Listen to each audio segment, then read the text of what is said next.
Call the meeting to order. If you would, join me for the Pledge of Allegiance. I pledge allegiance to the flag of the United States of America and to the republic for which it stands, one nation, under God, indivisible, with liberty and justice for all.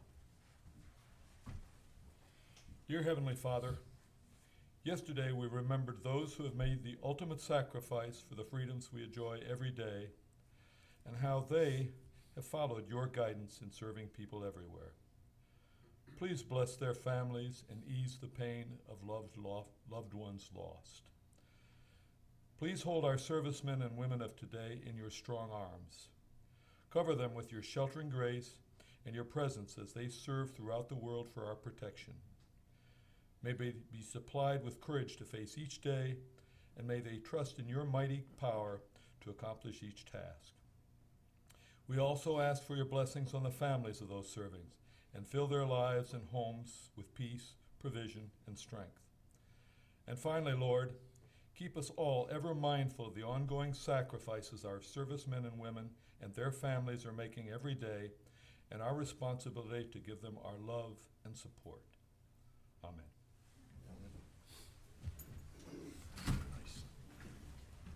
Okay. You have a modification you want to do to the agenda, Shannon? Yes. Okay, Discussion, 9H, all right. add a discussion item of, direct deposit and, for county employees and, to stop mailing checks and stubs. End of paper. Okay. Any other changes or modifications? Yes, sir, Mr. Chairman, there's a supplemental appropriations from the Finance Director has an amendment to it, to the memo. At this point, you don't need to change the agenda, but I wanted to point that out to you. Right. Okay. If there are no other changes, then I would look for a motion to approve as amended. So moved. Second. Motion is second. All in favor say aye. Aye. Okay. The consent agenda, could I get a motion on that? Motion to approve. Second. All in favor say aye. Aye. Motion carries 5-0. That brings us to public appearances. The first is the presentation of the VACO VML Virginia Investment Pool Options. Steve Mulroy, Deputy Director. Mr. Lautenberg is here. As he comes up, I just want to, the County Treasurer, Finance Director, myself, as you know, the Treasurer is in charge with investing the county's funds in order to return interest. As my board report said, that has been underperforming, I guess underwhelming in interest that she's been getting. And VACO VML Finance has come up with a new product, and is here today to tell you all about that. And then after his conclusion and discussion amongst yourselves, then there's other actions you're certainly in position to take if you want to proceed. Okay, thank you. I'm Bob Lauterberg. I'm the Managing Director of VML VACO Finance. You're going to hear from Steve in a moment, but I know not all of you are necessarily familiar with VML VACO Finance. I want to take just a minute of your time and give you a little background about our program. We were established about 11 years ago by the Virginia Municipal League and the Virginia Association of Counties to provide financial services to local governments. We're organized as a 501c4, a nonprofit corporation, and our board of directors that governs the program are all appointed by VML and VACO. We're registered as municipal advisors with the MSRB. That's the registration that financial advisors are required to obtain. We're members of the National League of Cities Public Finance Consortium. We administer the Virginia Government Finance Officers Association. And we provide services in 3 areas: governmental financing, investment management, and accounting services. The mission of our program has always been the same since we started 11 years ago, and that's to provide local governments with a choice in financial services. And we do that by helping them take advantage of pooling their resources, obtaining economies of scale in order to achieve lower costs, but still very high quality services. Localities that have used our program have ranged all the way from AAA rated large localities to small non-rated localities. And we're the most widely used of the financial services programs in Virginia today. Now, our most recent service that Steve's going to tell you about is the Virginia Investment Pool. And we just started this this year. The driver for it was primarily VACO's board, who had a lot of, we're representing counties similar to Orange County, where you're looking at very low yields on the types of investments that are available to you from the normal sources. And we wanted to create a portfolio that would provide a better rate of return, but also be considered a low-risk, high-quality portfolio. And we've done that. We opened our doors essentially in February. We now have over $100 million invested in the portfolio. So we're delighted to be invited to come here tonight and tell you about this new program. I think you'll find it a very good tool for the county to use. So with that, I'm going to turn it over to Steve. Let me ask Yes. one question. Do you Sure. manage the Line of Duty Act? Well, you're thinking probably the Virginia Association of Counties Insurance Program. So that's separate. That is separate. Okay, all Uh-huh. right. Okay. So, as Bob said, I'm Steve Mulroy and going to talk about the new investment program. The investment program has two main objectives. The first is to preserve capital. It's a short-term fixed income portfolio, so it's conservative in that it's high-quality short-term fixed income. The other objective is to exceed the return of an index, a 1 to 3 year corporate government index over 3-year periods, basically over a market cycle. As Bob said, it was launched in February. Arlington County, the cities of Chesapeake, Roanoke, Alexandria, and also the town of Christiansburg were the initial participants. When we started, it was the Board of Trustees who governs this investment fund thought it was very important to get a rating. So we actually went out and got a rating before we launched from Standard & Poor's. We have a AA rating, and the S1 designation indicates that it's the least volatile of fixed income funds that Standard & Poor's rates. How'd you get a rating after only starting back in February? They had our investment policy, and they had a sample portfolio of the types of investments we were going to invest in. To keep that rating, we have to provide them on a monthly basis our holdings. They also evaluate the manager. Public Trust Advisors is the portfolio manager selected by the board. And the board is made up of other treasurers, but they were selected through an RFP process. Standard & Poor's is familiar with them because they focus on fixed income for local governments. So they have about $8 billion in management. So Okay, it's that combination of. So that rating is not based on performance, but based on your plan and program. Right. Well, and they're not rating performance. They're rating the types of securities you're investing in. So we're investing in treasuries, double, AAA corporate securities. The maturities are, generally 1 to 3 years maturity. So they're rating the program, as you say. We could have you make- 125. But before you Sure. move on, could you make a comment on the role of the Public Trust Advisors versus the investment pool board? Sure. Is this here's a pile of money, go invest it according to certain No, criteria, or is the board more active in The board is more active. The board consists of, and there's a slide here that shows who is on the board. Right. But the board initially was appointed by VML and VACO, and they are treasurers. So Chesterfield's treasurer, Arlington County's treasurer, just for example, the city of Roanoke, Chesapeake, their treasurers are on the board. The board, they not only selected Public Trust, but they also select or establish the investment policy. They've given public trust parameters under which to invest. Okay, but they don't make the decisions on which specific investments to make. They No, just set they're the not, policy for it. they're not making security level decisions. And then what is the role of, as he said, what's the role of the advisors then? They're, They are making. they're given the mandate, this is your parameters that you have to operate within. The board is overseeing that, monitoring it. S&P is also monitoring it, and then they're going, public trust is going and executing, finding securities that meet those Okay. criteria. And I guess one follow-up question, you mentioned Colorado, Minnesota, New York, Texas, you don't mention Virginia. Is that because they're not as active in Virginia, or is it any, it just struck me that Virginia wasn't on the list. Right, they're building out their program, Oh, okay. and so that's where they've gotten some of their earlier clients.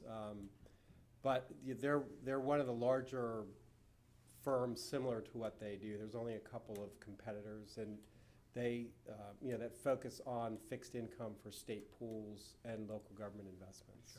The 125 million in invested assets, is that for all of these states? There's other participants. Virginia Beach has since joined. Or is that Virginia funds invested, or is that all the states? Oh, the 125 million is just this program we're talking Just this about. It's the program. Virginia Alright. investment It says pool. above, it's 8 billion. That's it, we're- Yeah, total. public trust, exactly. So, the purpose of this fund, how should it be used? It's really designed for funds that are to be invested for a year or longer. It's ideal for fund balances that are carried over year over year. It's really not meant as an operating cash account or a fund where you're going to access it on a daily basis. It's really a slightly longer term because the maturities we're going after investments of 1 to 3 years. Given the fact that we might having to go dig into our reserves because of the state's action, is there a penalty for? No, the funds, you can access the funds twice a month. Okay. It's targeted, if you look at any type of investment, whether you're investing for 6 months or saving for retirement, that kind of dictates what type of investments. So that's why we're targeting, because of the 1 to 3 year maturity, we're saying it's should be ideally for funds you're going to set aside. But one of the nice features about this, because it's part of a pool, you're not locked in for a year or longer. You can access the funds twice a month. But I could just see all Without of penalty. all of the Virginia localities running into Run on a the problem at the same time. To backfill the state's irresponsibility, I'm sorry. No, we heard you right the first Yeah. time. You're absolutely correct. I think the treasurer and I and Glenda, we're talking, if the board's reserves now around the $17, $18 million, this is long-term, this is your safety net, that putting 10 million towards this seemed like a reasonable investment, but because of maybe having to use some funds for the state budget as a contingency, she's kind of rethinking that. I think if you all proceed with this and have a public hearing, because you can't do anything until the public hearing, then she'll be here and certainly can speak to how much would be the initial amount, but the initial amount may be about $5 million. Because of the fact that we may end up having to dig into it quicker. Yes, sir. Well, here's the other thing, by the time you scheduled a public hearing and actually had it, we're gonna know what, we're gonna know. It'll be July 1. It'll be July 1, Is there, and then we would know. is there a single pool at all, everybody's, there's only Yes. one color of money and it's all invested? Yes. According Yeah, to the same, okay, it's, all the money is put into one pot essentially. The manager then is going out and buying securities. Each of the participants, we have a custodian bank, Regions Bank, that they're doing the valuations twice a month. Statements are being issued on a monthly basis. Each participant will have units in that pool. Well, one of the things that struck me, and Brian just reminded me of, is that, localities have multiple different sets of money. Some you could invest for only a year comfortably. Others, you might be able to invest slightly longer than that. And so I was just wondering if if there exists, or if there's any thought given to a pool that's sort of a year more or less or slightly longer? That's a great point. We've discussed it. You know, we thought it made sense to roll out the one portfolio now, Sure, but it's sure. certainly something. Okay. One of the examples that we've used is the Florida League of Cities. They have multiple pools, so that's certainly something you know in the back of our mind to as this gets some traction and grows to add other options. Yeah, a mid and a slightly longer. I mean, I don't think you want 15 pools, but. Right. Okay. So what's different about this pool? You know, relative to money market or other short-term investments, higher expected rate of return because you're investing in 1 to 3 year securities. The other thing, and this, Is that how you're getting the better Yes. return? Is you're going for longer term than the local government investment pool? exactly, Overnight yes, funds, basically. yes. It's still very high quality. We're not taking on high yield debt or other risky investments. It's really, we're just going farther out the yield curve to try to take advantage of slightly better return. Okay. Another really key point to this is that it's owned and controlled by local governments. So the treasurers, you know, the participants are going to vote for who the board of trustees are, the participants in this program, and they are comprised of treasurers or chief investment officers of local governments. It's a governmental trust under the federal code, section 115. And then it's not an investment product. It's not a product that a money manager is putting together and pushing out there. It's actually controlled by the Board of Trustees who is overseeing this program and making all the policy decisions. Some of the benefits of participating jointly, you know, when you're part of a pool, you get a lot more diversification, which, you know, obviously lends itself to better safety, less volatility. You also can limit the exposure to any individual issuer. What is the limit? Well, we're following the state code. So generally, they're going to only invest no more than 2 to 3% in any single issuer. The other benefit, as I mentioned earlier, semi-monthly liquidity. You can access your funds if, you know, something goes wrong with the state budget process, et cetera. You'll be able to get your funds back, you know, more quickly. It's not tied up for a year. There's 4 layers of oversight. You have the rating agency, as I mentioned. They're looking at this on a monthly basis. They're getting actual holdings, real-time data. You have the portfolio manager. Participants are getting statements, and VML VACO finance staff is actively involved in overseeing and managing this, not making investment decisions, but overseeing the program. And then rating agency, Standard & Poor's, is involved. And then, of course, cost sharing. When multiple participants are involved in a pool, you're able to spread the costs, the administrative costs. How does that differ as compared to the local government investment pool in terms of fee levels? That costs are being shared on that as well. There's information that we provided to the treasurer on the fee levels. We're not beating the LGIP on fee structure. It's just that the fee levels are spread across a large right. group. The fees are spread across, and net of fees, I think there's a slide here that talks about this, but net of fees, we're earning about 5 times what money market funds are earning now. So net of LGIP fees versus net of VIP fees. So when you subtract out the fees for the rating, we'll have an audit done. So are fees better, or are they just about the same? I don't have their specific fee level, but you know, I guess the bottom line is the net return. Right. On the next slide, page 9, the state code allows a wide variety of investment choices. We've incorporated that into our investment policy. You know, so as you can see, it's Virginia bonds, U.S. Treasury and agencies, other state municipal bonds, et cetera, high-grade corporate bonds and notes. The expected rate of return, the portfolio manager is going to manage this fund on, try to achieve an expected rate of return, which comes from 2 areas. One is the coupon that's paid, the other is price fluctuation.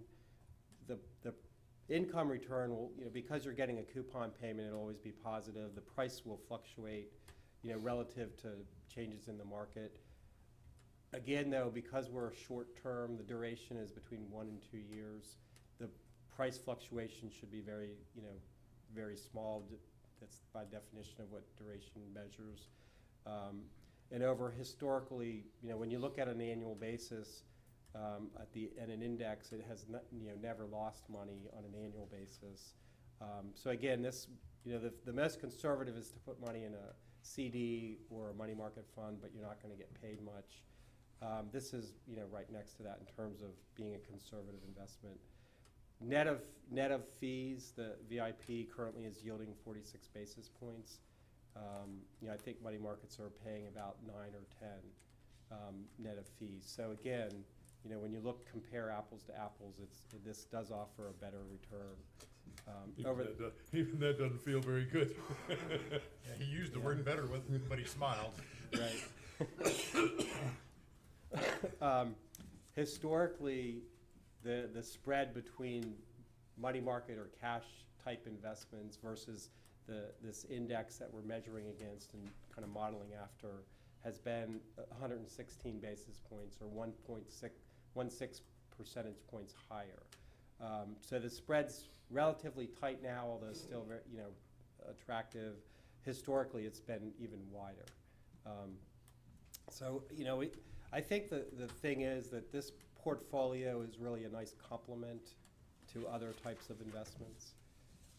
I mentioned earlier the Board of Trustees, Chesapeake, Roanoke, the treasurers from those localities, Arlington County, Stafford, et cetera. So there's a very strong representation from treasurers from around the state that are on this board. We also have 2 treasurers that, per the trust agreement, 2 treasurers come from smaller localities. What's the spread of investment? Does Arlington County have 126 or 123 of the 125 million, or is it No, more the normal average distribution? the average is about 10 million amongst those. Not a single dominant investor. Well, as you might I mean, I'm sure expect, they're the largest, Arlington is among the one of the largest. But again, this is brand new. I mean, this portfolio really appeals to a wide variety, and we're out marketing now to make people aware of it. Sure. So that'll change. I'm confident it'll change as we kind of get the word out. Are you seeing reluctance to get too heavily involved based on the state's situation? I not really. I mean, I've heard the concern about that, but I think, as was pointed out at this point, that's going to be resolved one way or the other pretty soon. One would hope. Right. And the last slide just talks kind of mechanics. There's 2 steps to join. The first is to pass an ordinance. Because we're relying on the Joint Exercise of Powers Act, an ordinance is required for 2 local governments to do something jointly. So the first step would be to pass an ordinance to authorize participation. And then the next step is the treasurer would sign there's a joiner agreement, a trust joiner agreement that essentially says they're participating in the trust. So those are the 2 steps, pretty straightforward.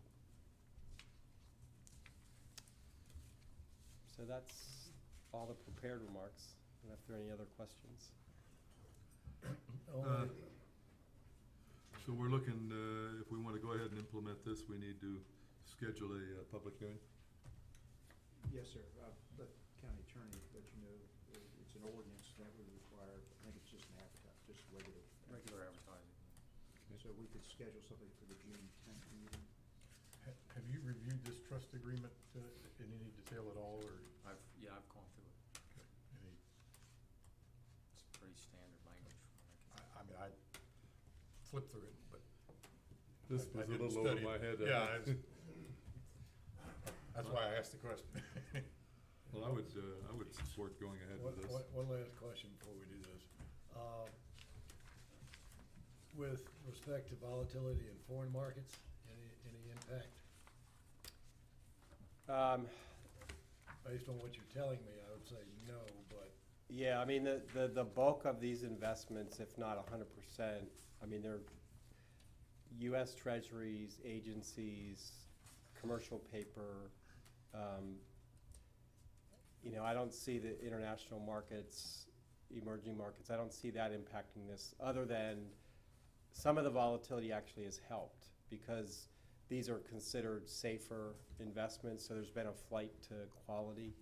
well, the concern is European Union because with all the elections coming up, there's a big pushback against all the austerity measures, which puts a bunch of people possibly in charge that go, we're not paying anything.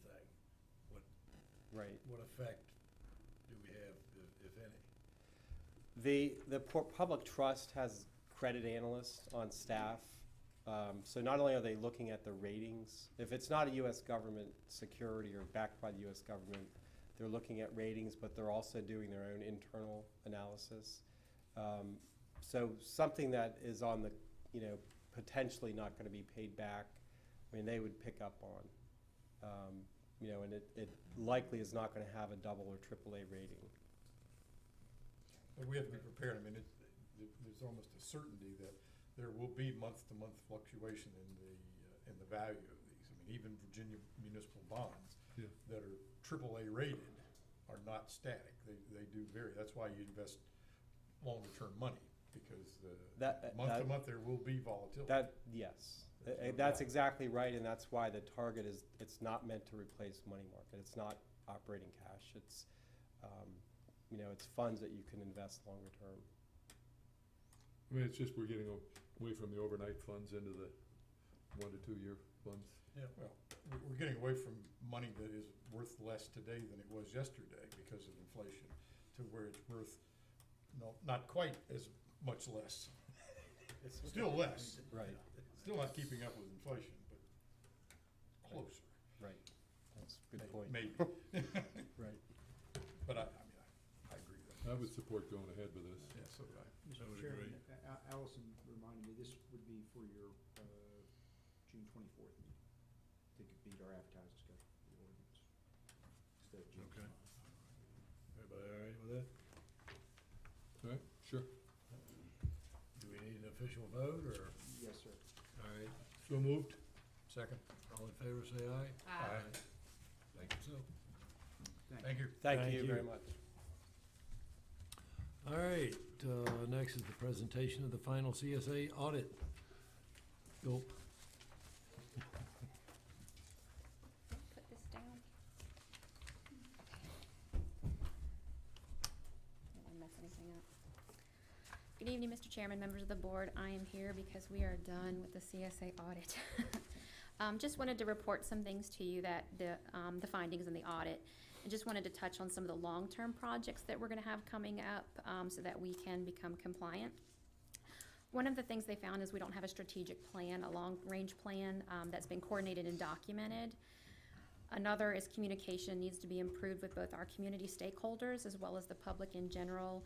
Minutes need to be prepared and approved in a more timely manner. A lot of these things we've already started working on, but just wanted to bring them to your attention.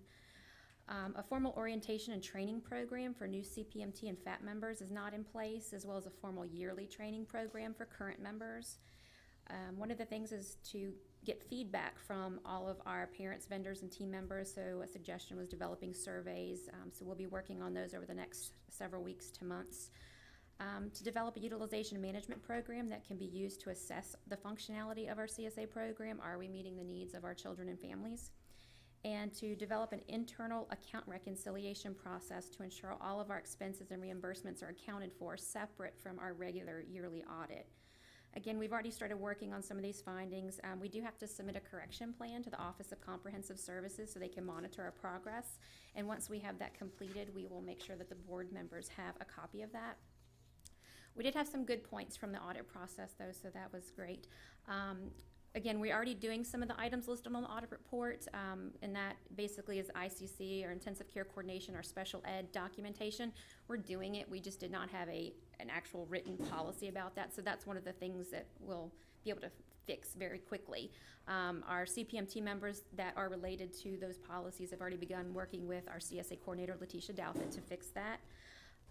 One of our favorite things is, although there were chargebacks listed on the preliminary report, we were able to provide all the necessary information to the auditor and satisfy those delinquencies, so it was not included in the final report, so there will be no chargebacks. So we're very happy about that. And the fact that we had some things missing will be incorporated in our training for our case managers so that they realize the importance of it. Our CSA auditor said we have a very good team in the Office on Youth for our CSA program, and a lot of our findings that we were docked for are actually being found in localities around us and throughout the state of Virginia as well.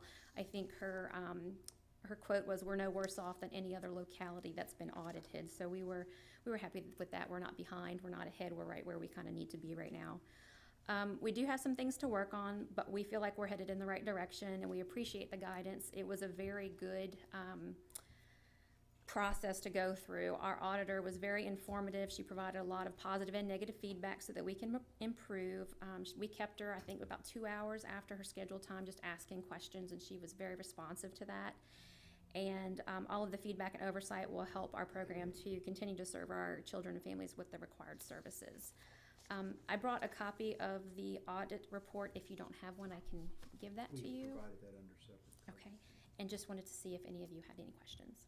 I have two, just out of curiosity and her feedback, the strategic plan, what a strategic plan for what? So if 10, we typically have 10 kids in foster care and something happens and we have 150 kids in foster care, that kind of strategic plan, or? It's all encompassing of the program. We have to think about all the different routes, take that into consideration, where we plan to be in 10 years. Do we want to maintain the same budget? Do we want to expand? What services do we want to offer? What's working now versus what do we think will be needed later, and how are we going to get there, especially if funding is tight. And so it's all encompassing. When they did that though, did they give you a template, give you recommendations? No, but other localities have them, and we're going to reach out to them and see what they've done. She said some are very simple, some are a little bit more in-depth.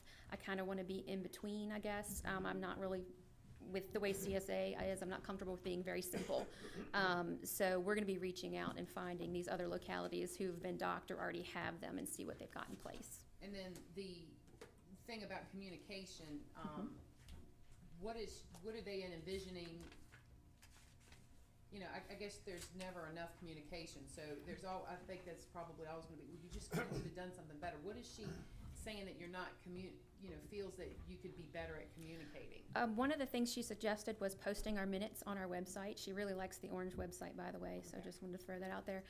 She said things were very easy to find. That was one of the things, and I've already touched base with Allison about getting that up and running. We're going to make some changes to our CSA webpage to provide a little bit more information. She suggested having pamphlets in the hallways to give to new parents when they come in.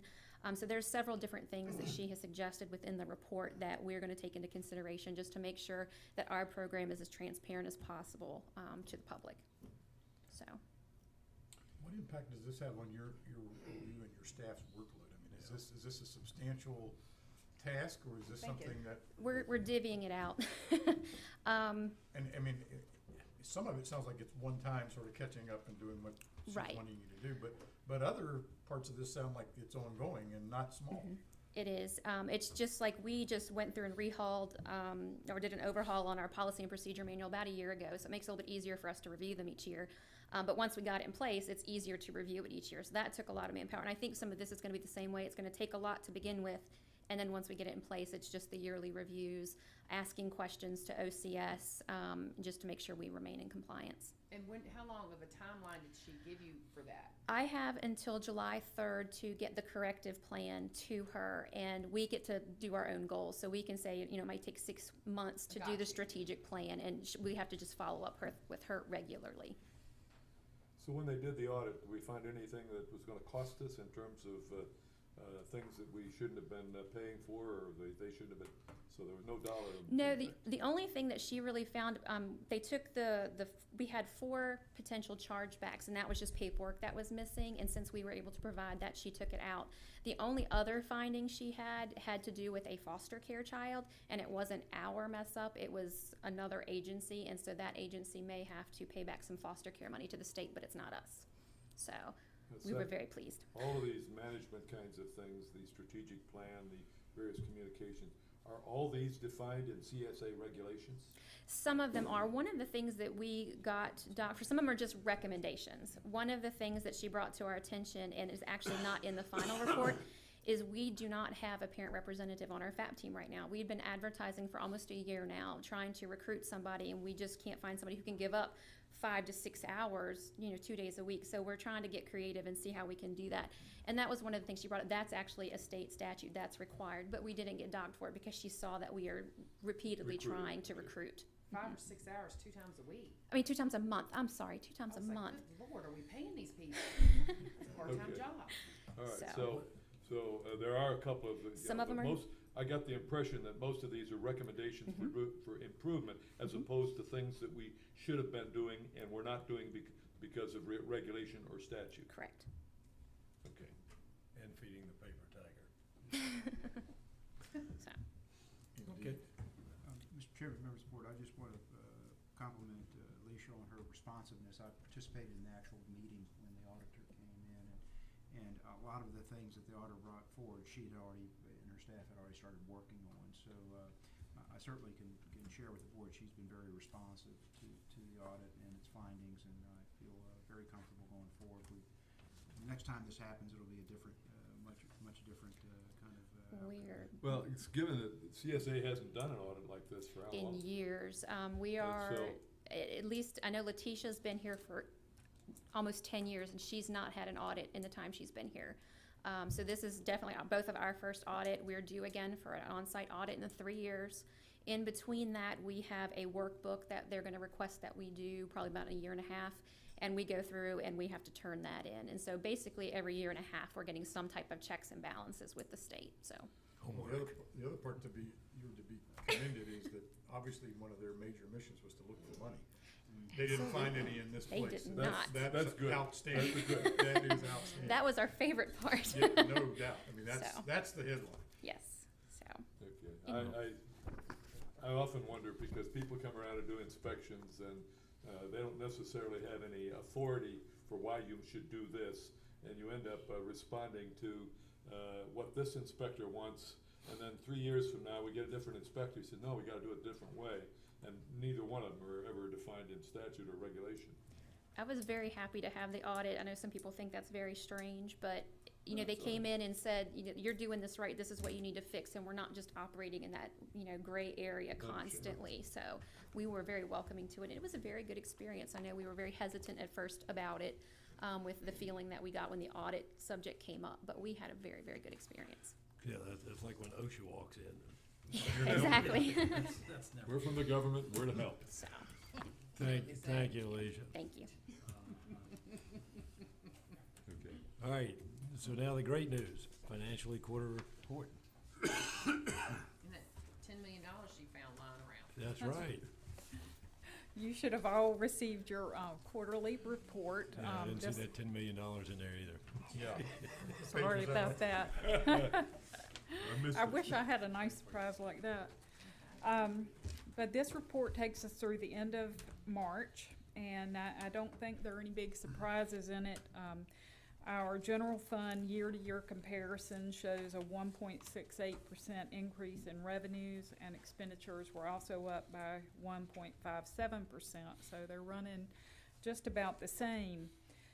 Property tax revenues show an increase over the prior year of 1.54, and that, as you remember, we did not have a tax increase for the current fiscal year, so that's sort of our natural growth there.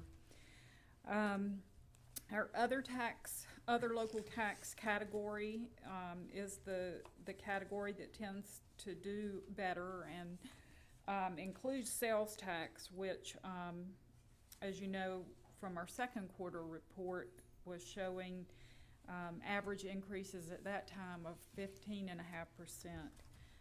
The winter months do seem to have slowed that down, and I think the weather and the fact that Easter fell in April this time have contributed to that. But our overall increase in the other local tax category is 5.5%.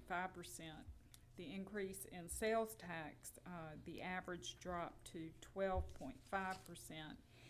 And unless we see a significant rebound, we may be a little short of our budget estimates by as much as $45,000 just in sales tax. Utility tax collections are running slightly ahead of last year. Motor vehicle license revenue is just right on last year's number, and local recordation tax is down. Of course, that's a function of the real estate market, purchases, refinances, that sort of thing. Our meals tax has increased by 7%, and that's generated an extra $28,000. Our building permit revenue was down just when compared with the third quarter last year. But as you know, one big construction project can make a big change in that. Our charges for service category shows a healthy increase of $205,000. And this was mainly almost entirely due to the increase in ambulance fee collections. So we have rebounded from the slowdown that we saw last year in that area. Do we know why that bounced? Well, they had some issues with Medicaid during the previous fiscal year. They also had some issues, I think, with the paperwork being processed at the hospital. There was a period of time that I think UVA had, they were having difficulty getting the insurance processed through the hospital. So Okay. It was a variety of reasons. Let's see, general fund expenditures, again, it's a total increase of $585,000 when compared to the same premium, same quarter last year. And the main areas of increase were public safety, the Office on Youth, and non-departmental. And as you know, public safety is an area, one of the largest areas for personnel expenses, and all the overtime that we've had this year has something to do with that. The Office on Youth, the CSA expenditures are up some, and the child care centers expenses are up, but they're offset by revenue. The same with CSA. So the increases there will be reimbursable. I saw in the CSA report, it looks like there would be something almost $500,000 less in expenditures. Is there, how much that's their anticipation for the year. Mm-hmm.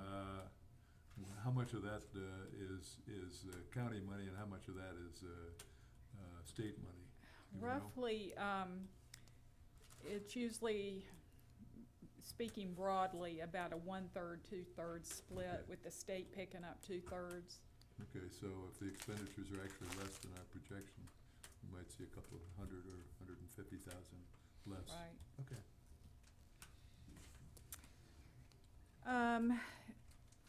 Let's see, other factors. I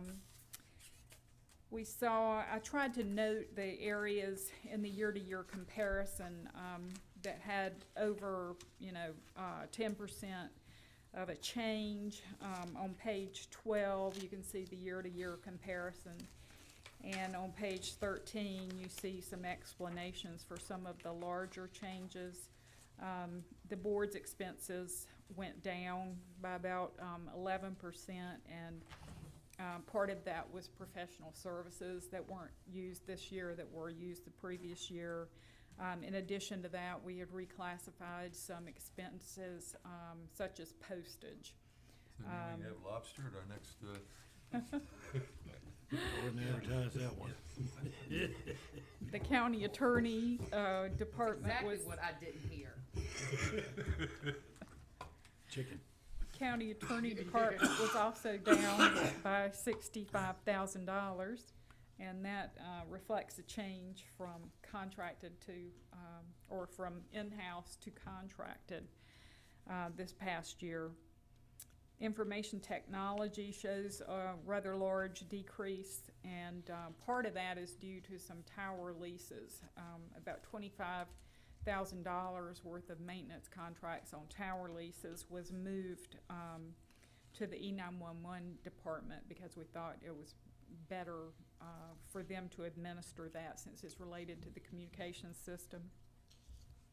In addition, IT had a vacancy earlier this year. Then looking down the Economic Development Department, you can see a decrease there, and that was simply a function of the amount of operating transfer to the EDA.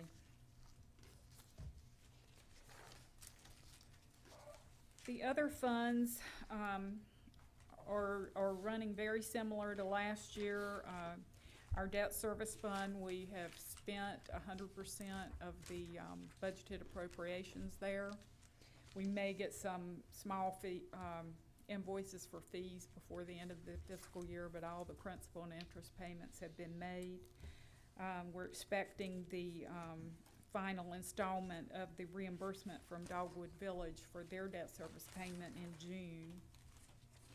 In the capital projects fund, we have a total of about $3.7 million appropriated, and we had expended or encumbered about 29% at the end of the third quarter.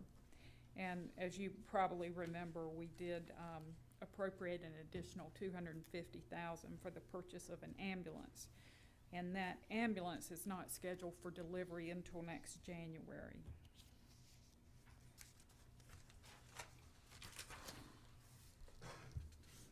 The airport fund, as we saw earlier tonight, we needed an additional appropriation for fuel purchases, but that will be entirely covered by revenues from the sale of that same fuel. In the landfill fund, it was interesting to see that on the expenditure side of things in capital, we were at precisely the same level of expenditure that we were at the end of the second quarter, and things had just simply moved from the encumbered column to the actual column. But overall, we're right on target there. Our cash balances are running about $1 million less than they were last year at the same time. And that is a function of course, the use of fund balance and also just timing differences between the 2 years and the payments. But we're keeping a close eye on those cash balances as we work through this scenario about the no state budget and what we, how long would we be able to backfill our state supported positions and other expenses. The juvenile detention center, I did want to mention that in this third quarter, we have jumped a little ahead on our usage of that facility. February in particular, I think, had a high usage of child care days. So we are now ahead of our budget estimate. The budget was estimated on using 3.29% of the total child care days for the facility, and we're at 3.679. So if that were to continue through the end of the year and they were to expend everything in their budget, it could mean an additional true-up payment of about $19,000. But hopefully their expenditures will come in under budget and it wouldn't be that significant. Weird term. Any other questions about the quarterly? Roughly how far ahead are we on fuel sales this year? How far More fuel sales than we had this year. compared to the previous year? I think I might have put something in here about that. 65% is where we are this year. I'd have to go back and look at where we were at the same time last year. I was just curious Yeah. because with the flight school out there, and a couple of other pilots that are out there all the time, I know there's quite a bit more fuel sales. Right, and we will be doing our annual inventory, at the end of June, so I can give you a detailed report at that time. Having to buy more is better. That's exactly right. Referring to your page 12 just for a second, I mean, there's a quarter left in the year. What is your crystal ball, or what things do you see coming in terms of the end game, June 30? Anything that concerns you? Any upside or downside surprises? Well, I think in property taxes, we are gonna see the impact of our tax increase for 2014. So we'll probably, gonna take a big jump ahead in that category. Other local taxes, I really hope to see sales tax come back strong. In June, we should be receiving the month that includes the Easter sales. So, and then another important thing to think about when you're looking at revenues here is that many of these categories will contain things like sales tax, where we're accruing on into the new fiscal year. So the payments that we receive from the state in July and August for sales tax will count toward this year and be recorded here. So where you might think, well, we should have collected 75%, you can't really go by that. Expenditures is a little more straightforward, but again, on expenditures, for the first time, we'll have the accrual of the partial pay period, where we've adjusted our pay period. So we're taking that into account as we work with department heads on their budget estimates and helping them figure out where they're going to come in. And most of them are doing very well.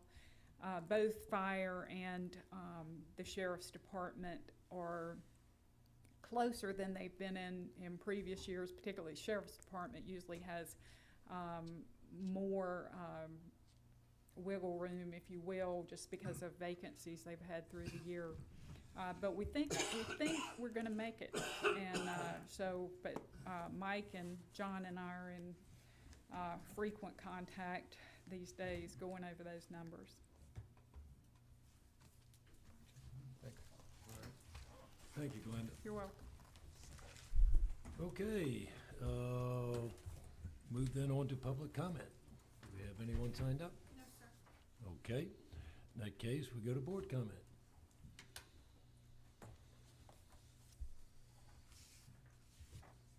Okay, in our brief time here, let's see then, move on to action item 7A, health and dental insurance renewal.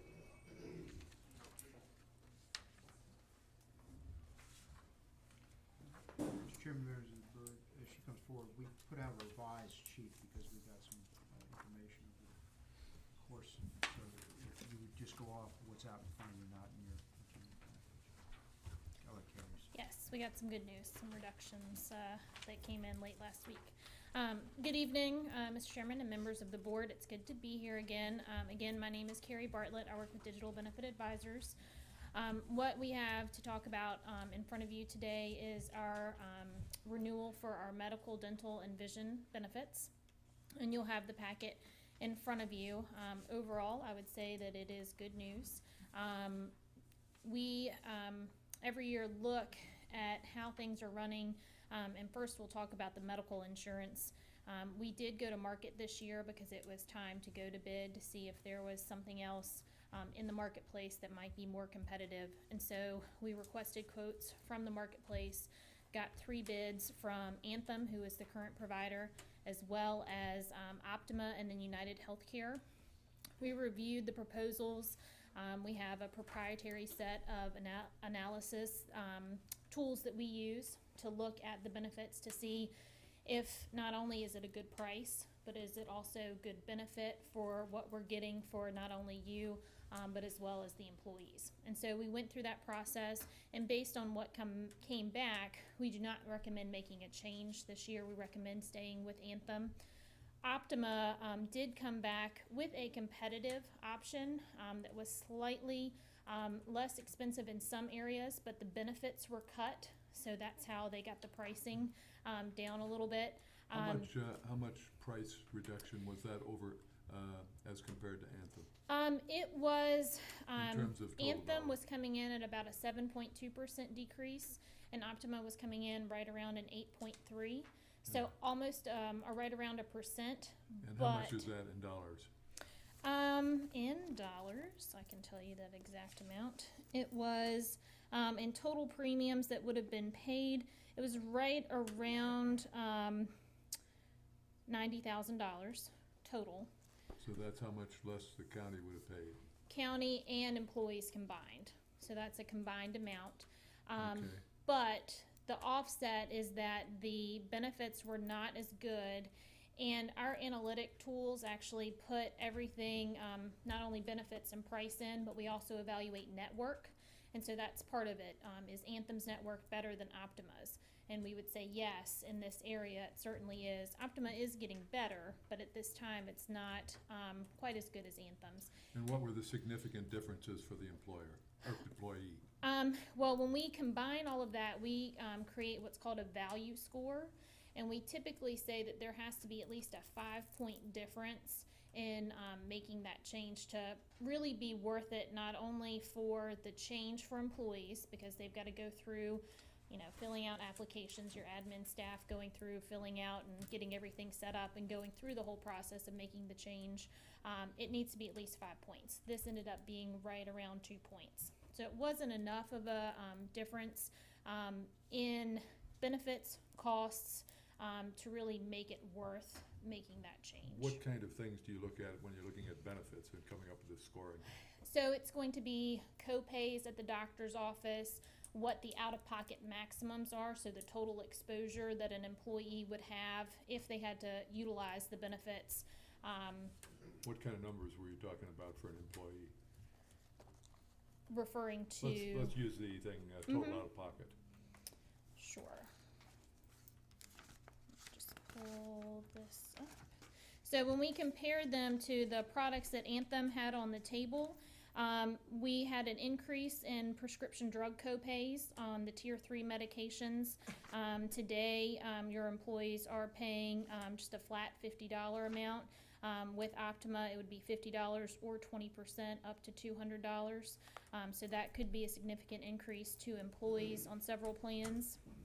As well, there was an increase in the inpatient hospitalization copay on one of the plans. There was an increase in the out-of-pocket maximums for in-network and out-of-network benefits as well. So overall, your employees and the pricing for that wasn't as good as what we thought it should be. So our models actually look at, if you reduce the benefits, you should get a pretty good return on that investment, right? We didn't see that. You were getting a cut in benefits and not really enough return to justify that change. As well, if you remember, last year we moved to self-funded arrangement with Anthem. So that means that instead of paying Anthem to take on all of the risk, we're now taking on at the county more of the risk.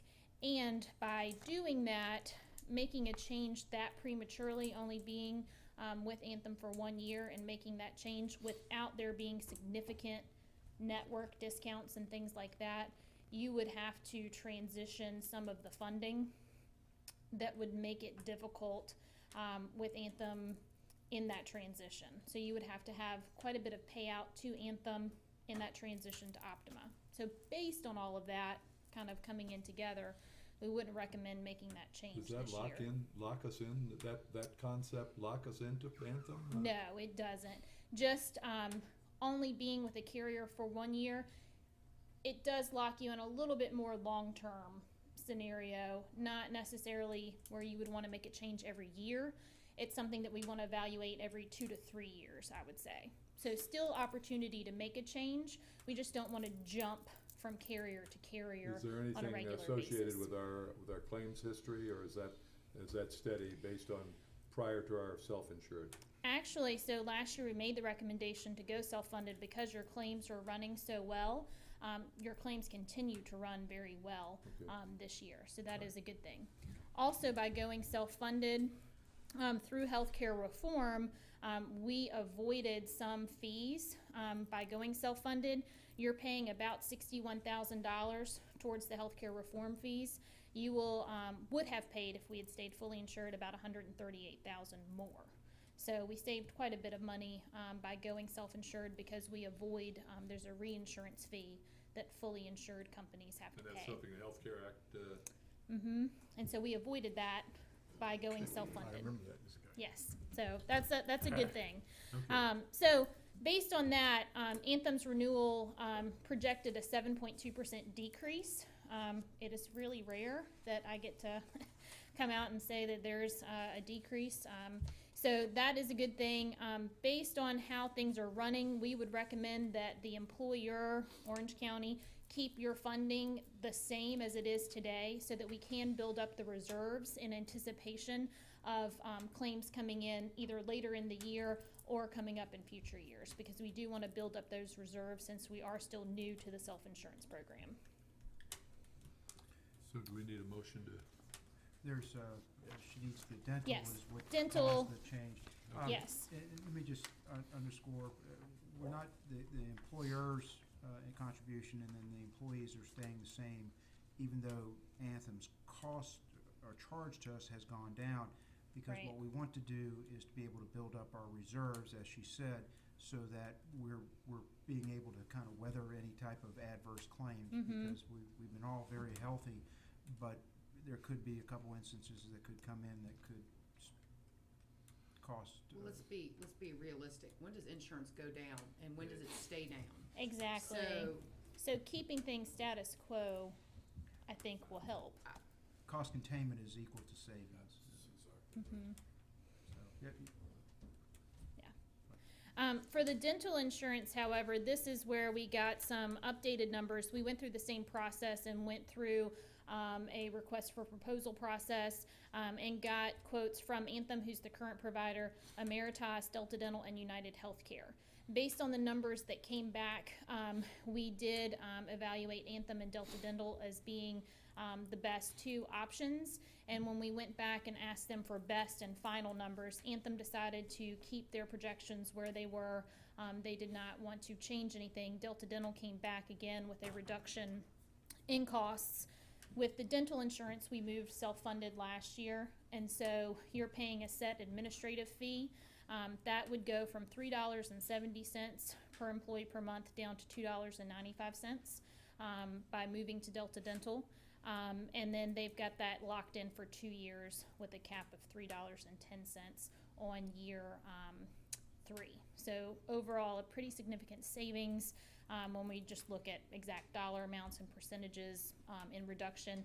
We've had Delta Dental in the past. The reason that we moved to Anthem several years ago was because they offered a discount on their medical insurance to move the dental. And so we, since we moved to self-funded with Anthem in this past year, we evaluated and feel that Delta Dental actually offers not only the lowest fees, but also the best network and the same benefits that employees have today. And we would recommend making that transition. So you need a motion for that. Yes, we would need a motion for that. Then I make a motion that we switch to Delta Dental. Seconded. Okay, any further discussion? All in favor say aye. Aye. Thank you all very Carries 5-0. much. And there was an action in that to include maintaining Anthem and the vision. Correct. Right. I'm sorry, we did Then I not make a talk about the motion vision. that we leave vision because there is no No change. change. And Anthem Okay. as current service providers for I what? will second that as well. Thank you. All right. Thank you all so much. Motion and All in second. favor, say aye. Aye. Okay, we're done. Thank you. Great. It's near that time, but let me ask, do you have anything you have to be here for afterwards? You do? Okay, well, in that case, we'll, go ahead and go into closed meeting and come back at 7 for the public hearing. All right. Whereas the Board of Supervisors of Orange County desires to discuss in closed meeting the following matters. Consultation with legal counsel pertaining to actual or probable litigation where such consultation in open meeting would adversely affect the negotiating or litigating posture of the public body. And consultation with legal counsel employed or retained by a public body regarding specific legal matters requiring provision of legal advice by such counsel. And whereas pursuant to section 2.23711A7 of the Code of Virginia, such discussions may occur in closed session. Now therefore be it resolved that the Board of Supervisors of Orange County is hereby authorized discussion of aforesaid matters in closed session. So moved. Second. All in favor, say aye. Aye. We're in closed. Okay. Sir, if you would read the appropriate paperwork. All right. To the best of your knowledge, were the only matters discussed in the closed meeting public business matters lawfully exempted from open meeting requirements, and only such public business matters as were identified by the motion by which the closed meeting was convened were heard, discussed, or considered in the closed meeting. Roll call. Mrs. Ash? Aye. Mr. Crozier? Aye. Mr. White? Aye. Mr. Goodwin? Aye. And Mr. Frame? Aye. Okay. With that, it brings us to 7 o'clock. It's time for public hearing. SUP 1401 for soccer field at Grimes. Soccer field.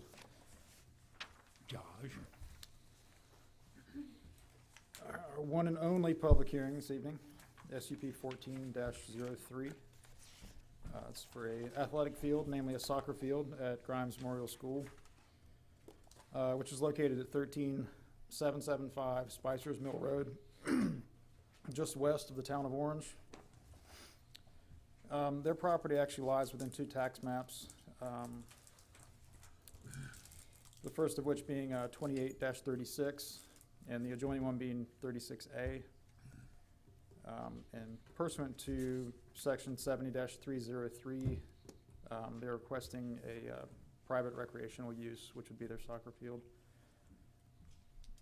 The school grounds are split zone currently. You have an R1 zoning and an ag zoning. The soccer field will lie on both parcels.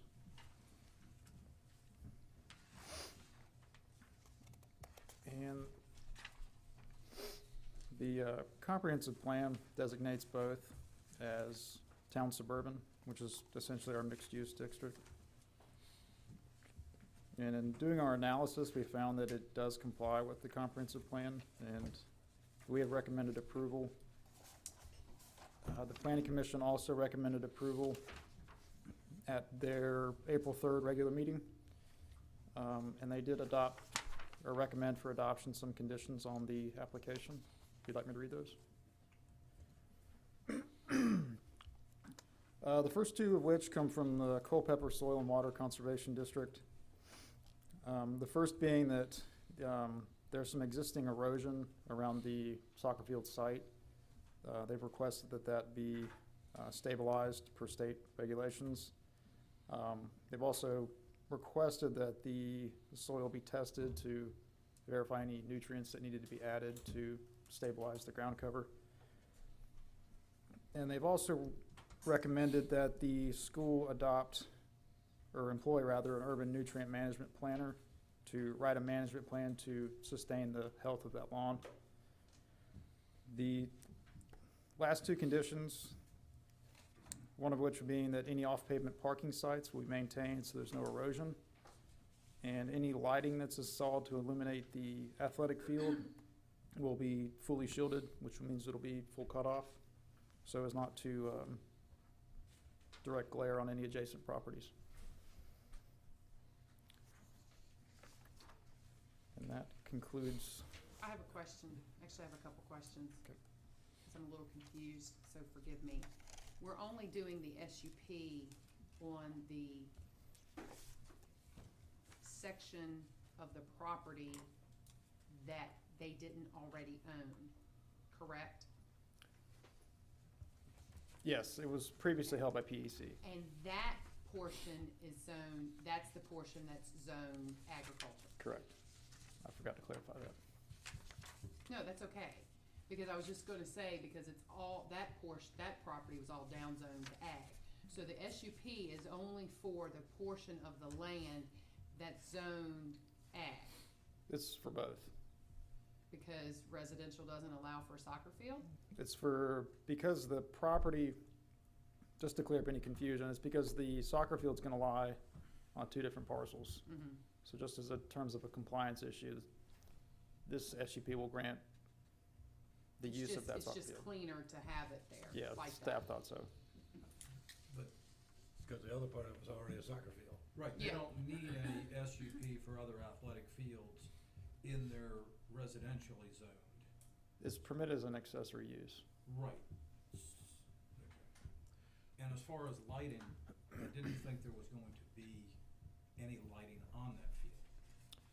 I believe per the terms of their conservation easement, they can't, but the county doesn't enforce their easement.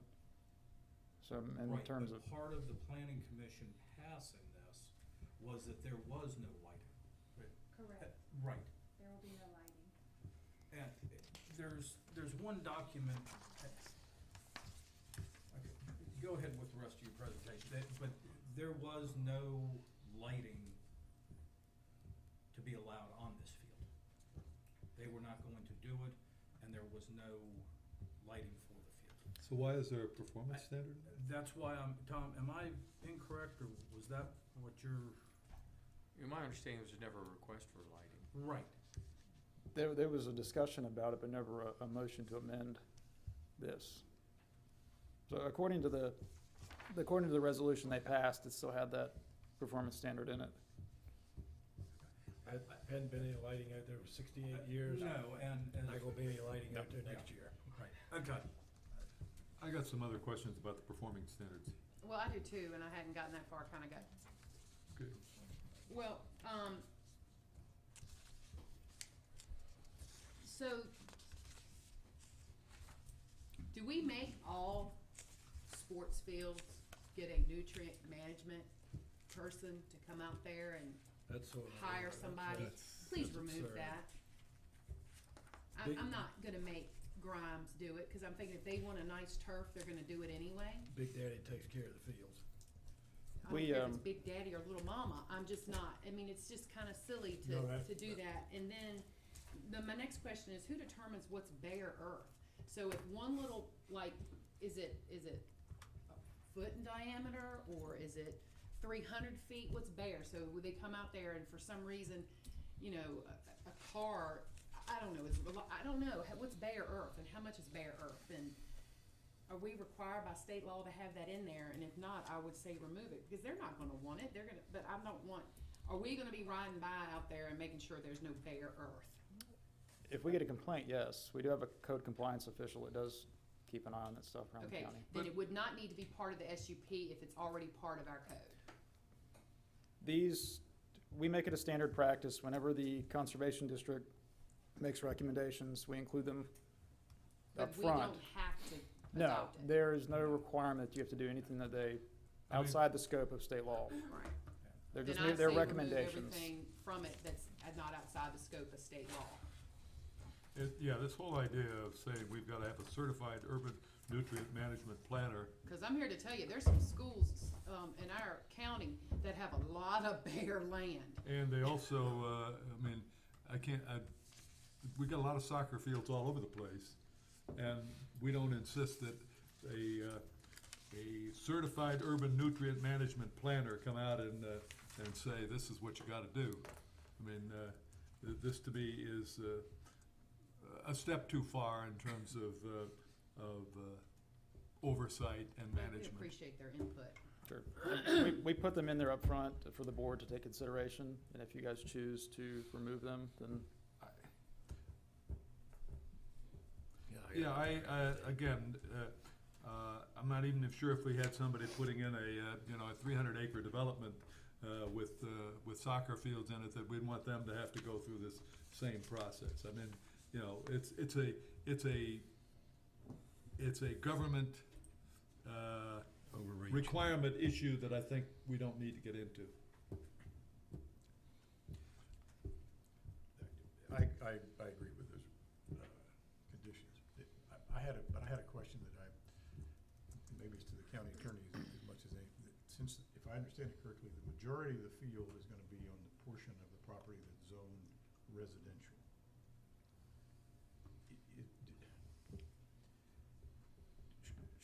Should that not be rezoned to something else other than, because the definition of private use on a residential piece of property is sort of like what I'm doing in my backyard. And I just wanna make sure that we're not muddling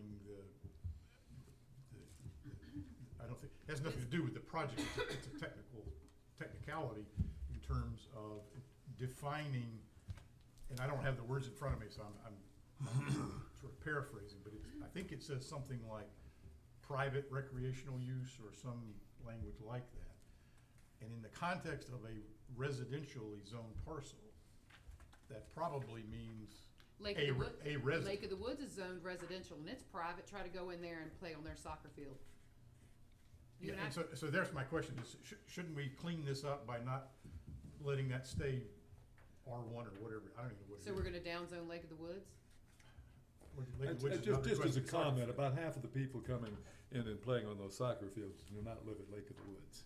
Just, No, I'm just saying, no, I'm Okay. just saying, it's a private use on zone, on on yeah, it's residential an zone land. it's R3 zone, and Yeah.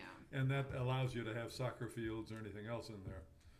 As a And when part was of that land rezoned residential? It was a long time ago. Back in the It might originally, 60s. when the county finally had a zoning ordinance, it probably was. And it was probably done by the county, it probably, well, like a lot of it was done, and so that shouldn't preclude them from having to, No, because it's a potential expansion place for the school itself. I'm fine, and schools are in residentially zoned areas.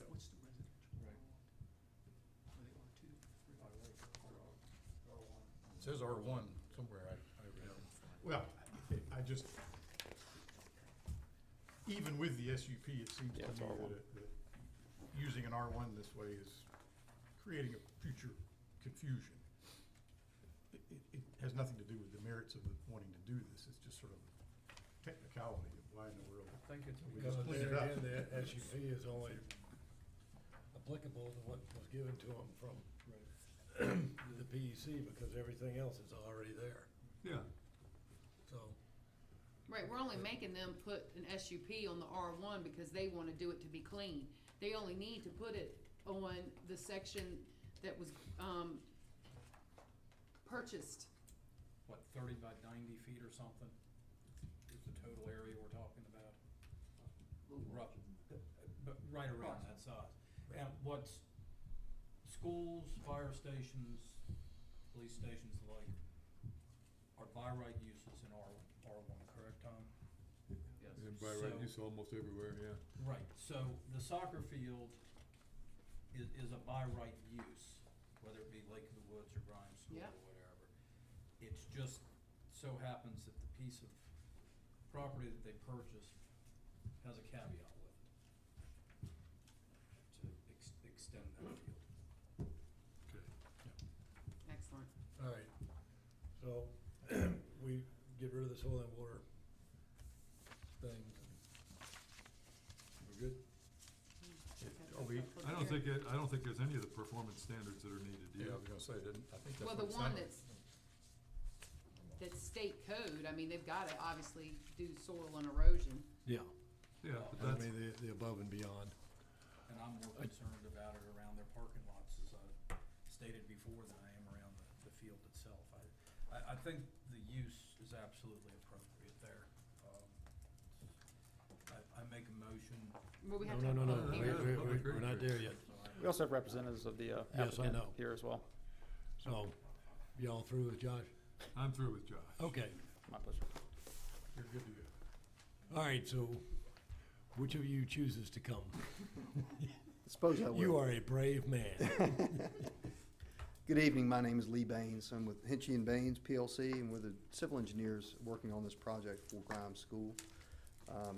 I think you you all have been schooled well enough on what the background of this SUP is for, so I'm not gonna reiterate any of that. Be glad to answer any questions that you have, at this point. I don't have any questions. Any questions? Okay. Thank I don't have anything to add. I actually have one comment. Okay. Okay. I owe you a public apology, sir. At the planning commission, I was way too hard on you. I thought that a lot of the misrepresentations that were there were done by you, and they were not. It was due to some mistakes that were made and everything, and I just wanted to tell you that I do apologize to you. I appreciate that. Thank you. In that case, let us open the public hearing. Do we have any speakers signed up? Yes, sir, Mr. Chairman, we have one speaker, Terry Lunsford, 14125 Spicer's Mill Road. Good evening, Terry Lunsford, 14125 Spicer Mill Road, Orange. I'm an adjacent landowner to the crime school. I spoke at the 3 April meeting as well, and I really came in support of it, but a couple of wrinkles here tonight that you're talking about. The R1, there's 41 more acres other than that 9 that was gifted by PEC. So if you're going to do the soccer field, you have to do the whole 41. Why would, if you're going to rezone from R1, you can't, or you shouldn't extract the soccer field portion from the 41 acres. What about the rest of the land? And you said it's a by right, so I don't think that should be an issue. I mean, it's just, soccer field's gonna be a soccer field for the use for the school.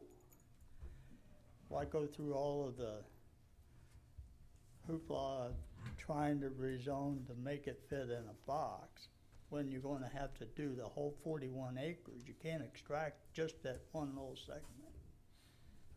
We can't rezone it. Pardon? We can't rezone it. Actually, that land that was purchased, it wasn't gifted by the PEC, it was purchased, was already down zoned to ag, and that was part of. I call it upgraded to ag. You know, technically it's down zoned to I ag, know. but I like it, yeah, I like that too. Being a farmer, Yes, so that unfortunately, our zoning ordinance will allow a soccer field in residential, but does not allow a soccer field in ag. So that's the conundrum. Well, that's we a have sup, but then you're only talking about a portion of the 9 point something acres. Yes. But in order, and you can do that just by thing. So anyway, my purpose of being here tonight is, as an adjacent landowner, as long as the soccer field conforms to all of the requests, no lighting, no permanent bleachers, whatever is written in the application and approved, I have no issue with it. Grimes has been a good neighbor, I've been a good neighbor to Grimes. Share a fence line and saw a few of their trees when they fell down in the storm so my cattle wouldn't get out, but anyway. But I don't have any objections to the soccer field. Number one, it's on the west side and it was moved from the east side. So again, I just want to come to see what the changes were. And yes, I think planning did kind of conform to some of the requirements, but all of the nutrient management and all that, I think that's a little bit over the top. But like I say, as long as it conforms here, I have no issue with it, and I recommend you all approve it within your authority. Thank you. Thank you. That was the only speaker? Yes, sir. Close the public hearing. Well, I make a motion that we approve this SUP with the recommended changes to remove the performance standards suggested by Culpeper Soil and Water Conservation. Obviously, they're gonna have to follow the stuff that is mandated by the state code and those regulations, but other than that, I don't see why we need this stuff. And then they're also limited by their conservation easement as to the lighting, so they won't even be able to put lighting over there ever. So I make the second it. motion. So we have a motion and a second. Any further discussion? All in favor, say aye. Aye. Go forth and play on that soccer field that is built, so we're good. All righty. With that then, we'll go back to action item 7B, the award for the contract for landfill operations. Kurt? Thank you, Mr. Chairman. You have the memo in front of you that I provided in the board packet. And I won't rehash all that. I'll just say in a nutshell that we issued the RFP. We went through the processes. We evaluated the two proposals that we received. And the Solid Waste Committee and staff's recommendation is that SOD request be awarded the contract for the next fiscal year. So moved.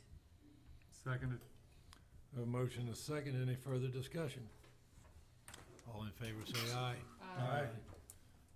Okay, Thank you. carries. Next, request for fee donation for landfill tipping fees. Brian?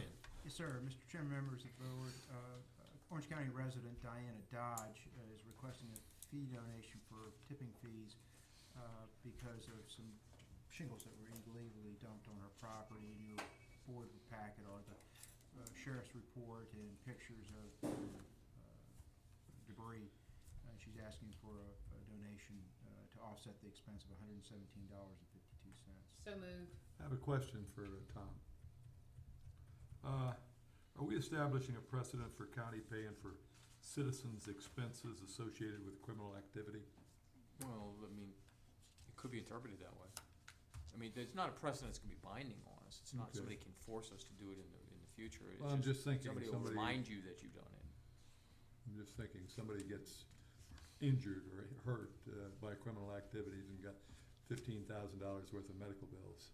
Yeah, it won't be a legal precedent that's binding upon us. It would just be something somebody would try and bring to our attention that we've done before. The funny thing is, we're not charging people when they're dropping off tires that they're cleaning up out of their front yard. I just asking a question. I thought tires were $2 a piece. No, when people have taken trash there that they have picked up, because for some reason we have a huge problem with that, they have from my understanding, I've gotten calls, they have taken it, will we be charged? I said, well, if you get charged, you let me know. And they never call me back to let me know. That they tell them at the landfill But that, they are charged. We don't waive fees. It's $2 a piece, isn't it? Yes. Yeah, 'cause I so when they're cleaning up, And if there's a large quantity, then they're charged per ton. so when they're cleaning up trash that gets dumped on their property, we're charging them? Yes, ma'am.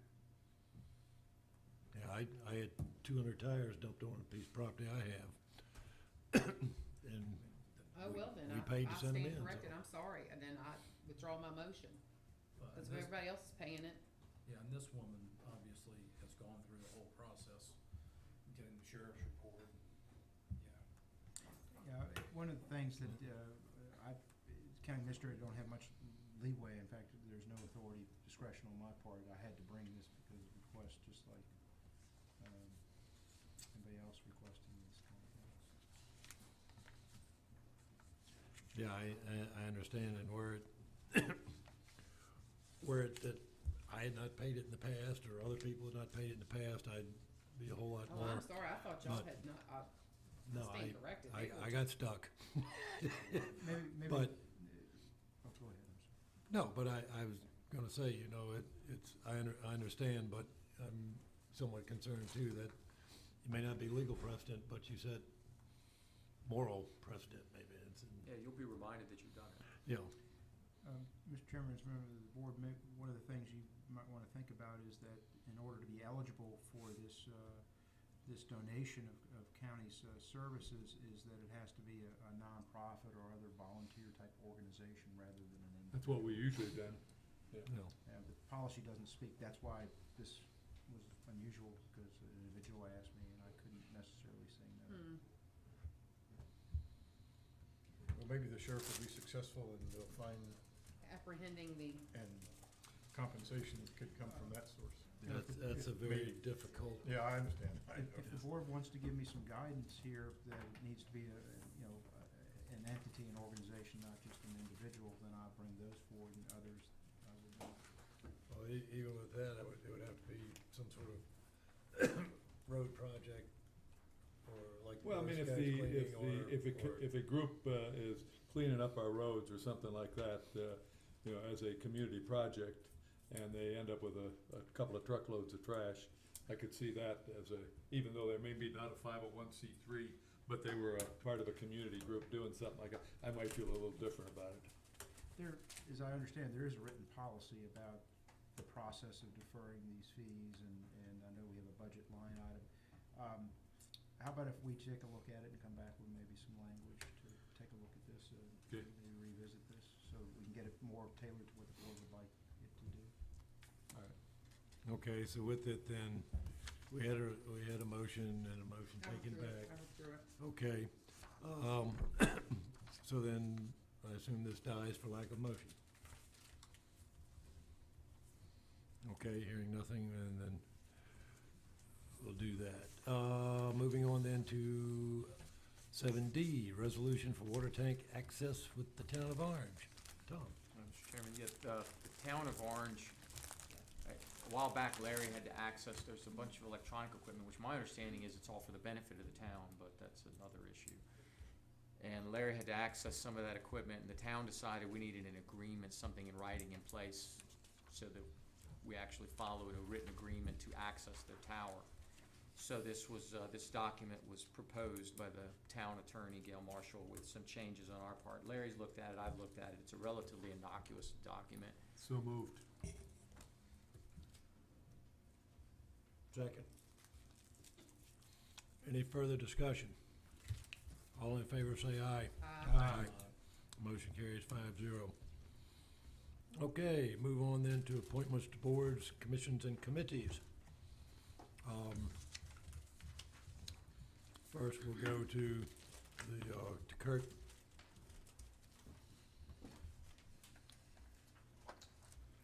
Mr. Chairman, members of the board, you have nomination or an incumbent. Ron Rose serves as the Litter Control Committee Coordinator, and he has indicated to me that he would serve another year.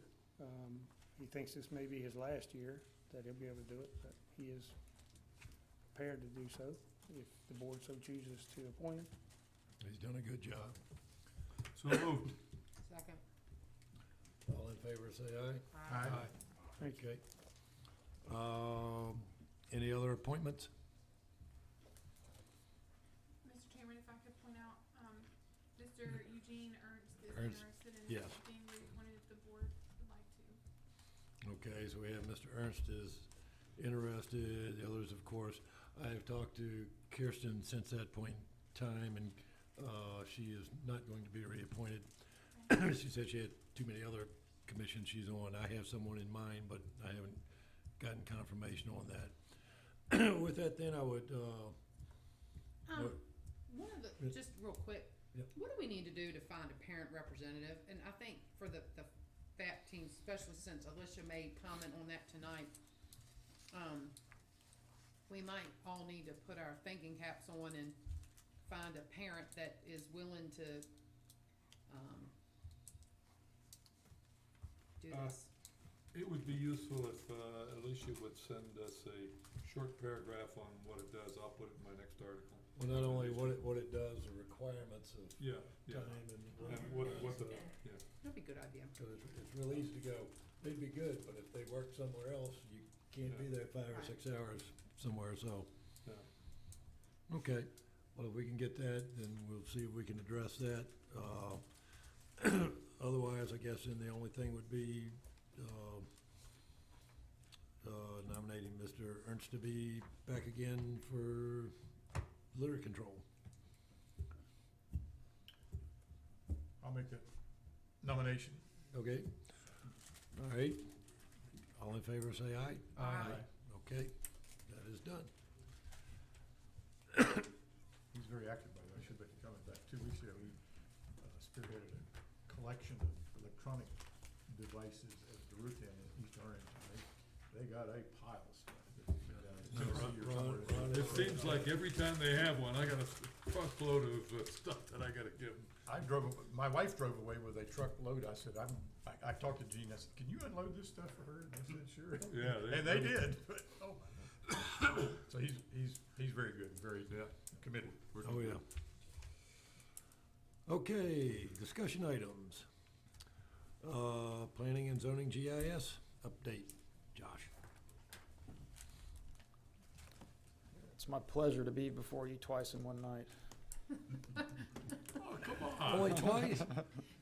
Let's rearrange it and make it 3. Go for the gold.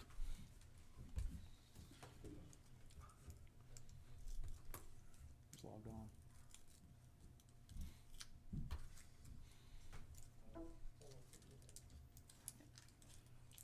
Is it that? Control, Alt, Delete, to lock. You can tell I've never used this.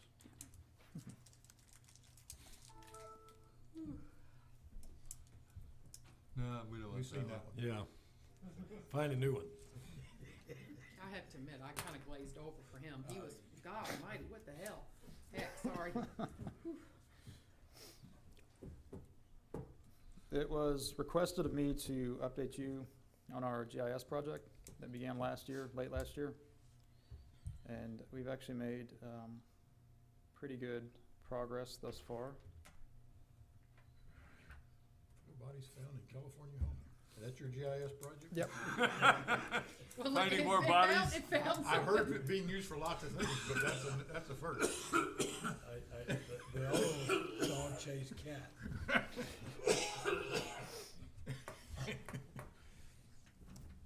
So the county enlisted the help of Timmons. They've had a lot of similar work in moving from our current provider to a new provider with a lot of adjacent counties. They have a lot of experience and expertise in helping counties update their GIS systems. So we've been working with them pretty diligently. I've also been working with Nikki, E911 director, to essentially migrate to a better platform, a more accurate platform, and a more capable platform. And they're working on building our website as we speak, but we do have the city of Williamsburg. Theirs is up and running. This is essentially the new version of the website that Timmons has out, and it'll look quite similar to this. So I just wanted to give you guys a very brief overview. Don't want headphones. Whenever you get to the site, it's largely the same. You're able to search by address, tax map number, owner address, or whatever we customize to be a searchable item. Or you can just go directly to browse to the map. And this is what most people will see when they go to our website. It's a basic GIS format. You still have tools up here. The screen's very small, which gives the users the ability to measure, to draw on the map, to make their own customizations, specify coordinates, bookmarks. It also gives you a link to Google Street View. So we have some interconnectivity with other programs. And what we're doing to customize is what we want to appear. So the information we want available to our citizens and companies that may be looking at the county. And we have various different forms of aerials from different sources. Just to give you Is this a subscription service, or how is this? It's the acquired? same way we currently are. We pay a monthly hosting fee. It's largely the same as what we're currently paying. It's just a much better product. The benefit What of do we this, get that we don't get now? we get better customer service. We get complete control over our own data, which we don't have now. We have to pay a company to maintain it. We get interoperability with all sorts of web browsers. Right now, our current provider only works on Internet Explorer. This works on every single web browser there is. The other benefit is that we will have a mobile site now. So it's largely the same. So you can picture if you were viewing this on your smartphone or a tablet, what have you, you just see this on a condensed version. It still gives you the ability to search.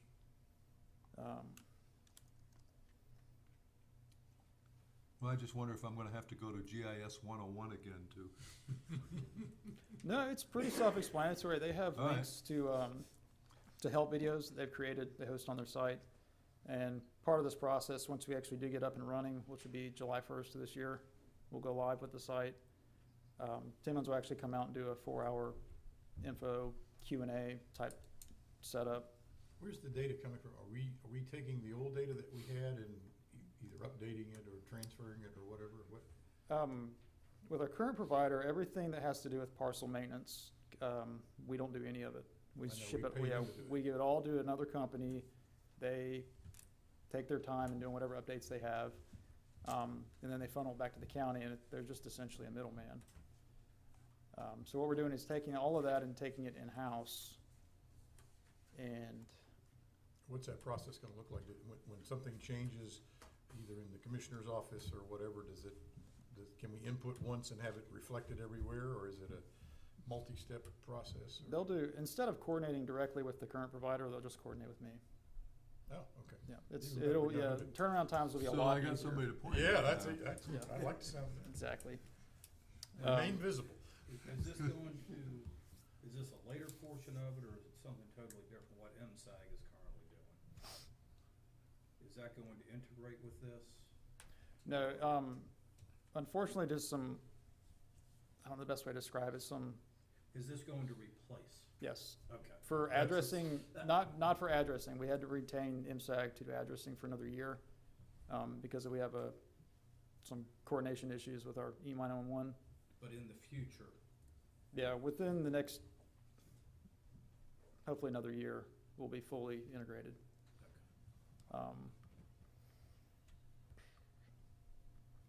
So yeah, like I said, parcel maintenance will come over to planning and zoning beginning in July. So we'll be able to do more timely updates. The commissioner, they do their real estate record updates every 6 months. Or they can do them sooner if they choose to. That's just what they've been doing.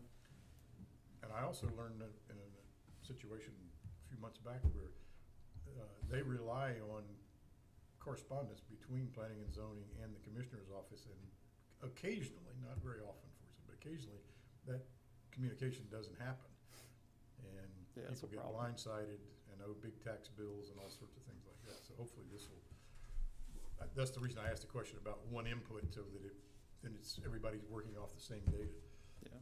Sounds And like it the clears nice thing that too up. is when people notice inconsistencies with perhaps their land that they see on here, it's an easier change. They just make the request and it takes 5 minutes to update. We control it. So. Yeah, whereas now it would take several weeks. So my idea in asking Josh to give you all this presentation is to kind of get you set, because the project is moving forward, and that once it goes live, then we'll come back with, here's the Orange County website, and try to communicate, publicize certainly its availability for folks to use it. Yeah, I had a conversation just 2 days ago with a constituent. Said she couldn't use the GIS and found out she had changed her web browser from the old Internet Explorer to Google Chrome or something like that. And man, did I get a full out of that. Yeah, I find out if I'm down at the rescue station trying to get at it, I can't get into it at the rescue station. I can't at home. Okay. All right. Cool. Yeah. All right, next thing would be the proposed relocation of Rescue Station 21. John Harkness. Spotsy's gonna take it over? And pay for it? Oh. You're just full of good news, John. Well, thank you. Here tonight to discuss the relocation of Rescue Station 21, and if you've read in your memos, we've offered 2 options. One thing that's popped up with the option number 1 since this memo was drafted is there's an issue with the drain field at the Mount Run Volunteer Firehouse. The drain field was constructed in 1963 without constructing a new drain field specifically for the mobile home. That's not going to be a viable option. That's going to add about $3,500 to the current estimate. The second option, which if you've read we recommend against is making modifications to the current rescue station. Just the current condition of that building essentially makes that a non-viable option. Well, at least with this, with the option one, the county owns the mobile home. If you make the improvements to the other building, that still belongs to the rescue squad. It still belongs to the volunteer rescue squad, and meeting with the rescue chief, who is an architect, I think we both agree that's just not a viable option. If we do continue to pursue option number one, we would be responsible for putting in a drain field. Well, We are, one question I put to Brian today is, what about an alternative system? Would that have to be a permanent thing? that's one of the questions we did ask, like, what do they call it? Whether Pump it's to- pump and haul. pump and there's- haul. Or there's some ways of doing it above ground, kind of treatment system and things. And I think at this point in time, we need to look at those options. When this came out, this was like Thursday or Friday, and wanted this to come forward to you all tonight because of the funds that we've identified that are available for this. One of the other options that also might be out there is there may be some rental space available. One of the things I think would be appropriate is for us to kind of explore that option to see if somebody's a lease to suit kind of arrangement, whereby, and we competitively solicit proposals and things like that. Is there, In that area? I was gonna I say, think more on Route 20. is there an advantage that they're located, or co-located really with the fire? Is that, actually, it's a disadvantage just because of where our normal responses are. We are being on off more 20 of the might be better? being on Route 20 is definitely going to be, from a response standpoint, a much better location. Yeah, I mean, one of the questions I have in terms of the drain field, Jim, you've looked at this more than I have, is there enough room, and then if we put in this drain field, does that take away their secondary Well, and location? I mean, that presents some issues. it presents some issues because there's apparently a ghost drain field as well somewhere on the property. Oh, the best kind. All right. Yeah, so, What does it cost to put in a drain field? Talking with the soil consultant, if we were to put in a conventional drain field, and again, that's assuming we're be able to find the spot, it's about $1,000 for the permitting fee, which essentially they do, and $6,000 for the actual drain field, so approximately $7,000, best Okay, case scenario. 7,000, and then the cost again for the trailer was what? Right at about 40. All right, why don't we own property out on Route 20. We're gonna put something there one day anyway. Why don't we do it on the property we already own? Part of the problem there is the site development that would have to go in as far as putting the drives in, septic system, the well. There's a lot of site work that would have to be done. Building for the medic unit. Yeah, you don't have, this one, we're using their building for the help, for the ambulance. But Got you. it sounds like you're saying pretty clearly that there's not an advantage of being located, co-located with the Monroe Fire Department. It may be a disadvantage compared to other locations. Well, if you're weighing out all the options, this is not a bad option per se. If there's some other things that have popped up that might make this less attractive than it once was. yes, and majority of the runs for that squad, are they more towards the Lake of the Woods end of the county and Route 20 Burr Hill? It's gonna be more of the Burr Hill, Route 20, and then obviously their second due to Lake of the Woods, which is the second busiest EMS box in the, So, but in the you county. have a potential, There's a location for a lease. There's a number of potential, and that's why the county administrator was saying, Well, then let's look at that. Yeah, I think look it up, what- look at And public. I want to, board, and I'm sure you're couple, we were trying to pursue the least cost option Right. until we got to this drain field, because the idea was that once we left, that we wouldn't strand any capital expense on the ground. Once we hit this late last week, we even went, and John went and rolled tapes with Greg Zodi's help of setbacks at the existing station using that drain field, but because that's to the left of the building, we would have to set the mobile home like right on the edge of pavement and get variances, and it just Yeah. wasn't a practical. That So, location so as this thing kind of is getting where we are now, I think if you all are comfortable, we would go through a solicitation of lease to suit, see what's out in the market, generally in the response area. We don't need to look outside of the first due area, and come back to you. That would be the first authorization. The second authorization, I would like for you all to give us, because the finance director identified some unexpended balances in 2 line items, is to go ahead and appropriate those dollars, transfer those dollars into the capital projects fund before the end of, that way it happens before the end of the fiscal year. They're there for us when we get on the other side of figuring out what we're going to do, and then you make the appropriate transfers on it. So it's really 2 actions. Alrighty. Authorize us to solicit bids, and 2, to make the necessary transfers from the Central Virginia Regional Jail and Electoral Board lines. Well, then I make the motion that you do that. Yep. Does everybody understand? Because I want to be, It's just moving them, changing the figures on the balance sheets. Right, because this money would stop to the fund balance, and I think it'd be appropriate to have that on the other side of July 1st, so to speak, in a line item that we can use. I'll second it. And not only that, but in the capital budget. Yes, sir. Not something to That's suck the back important in distinction, yes. to the general fund for a one-time shot. And we'll authorize procurement to go through a competitive bid for a lease option for us for another temporary station. All right. Okay then. So I have Thank you. Yeah, need a vote. had a motion and second, right? Yeah. Yes, sir. All in favor, say aye. Aye.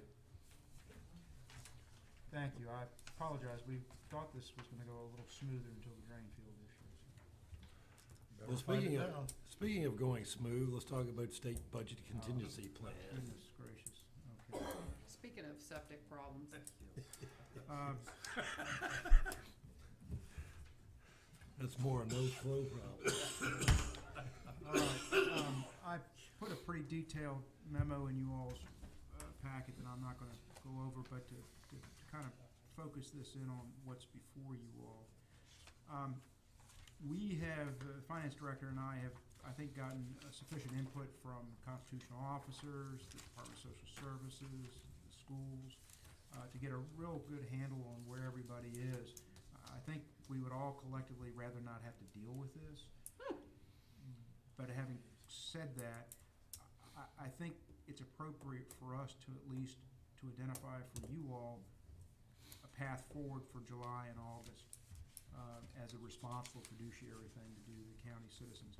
I think it's very appropriate that in the absence of state leadership, that the county citizens do not see disruption in services. And that will cost us.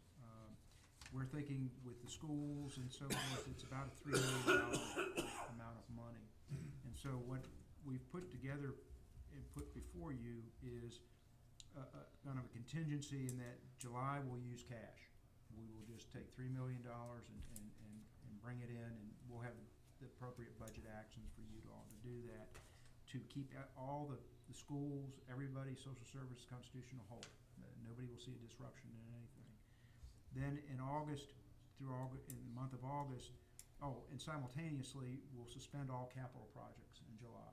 Understanding we may have to capitalize the capital projects fund to help with operating expenses, but understand this all gets repaid.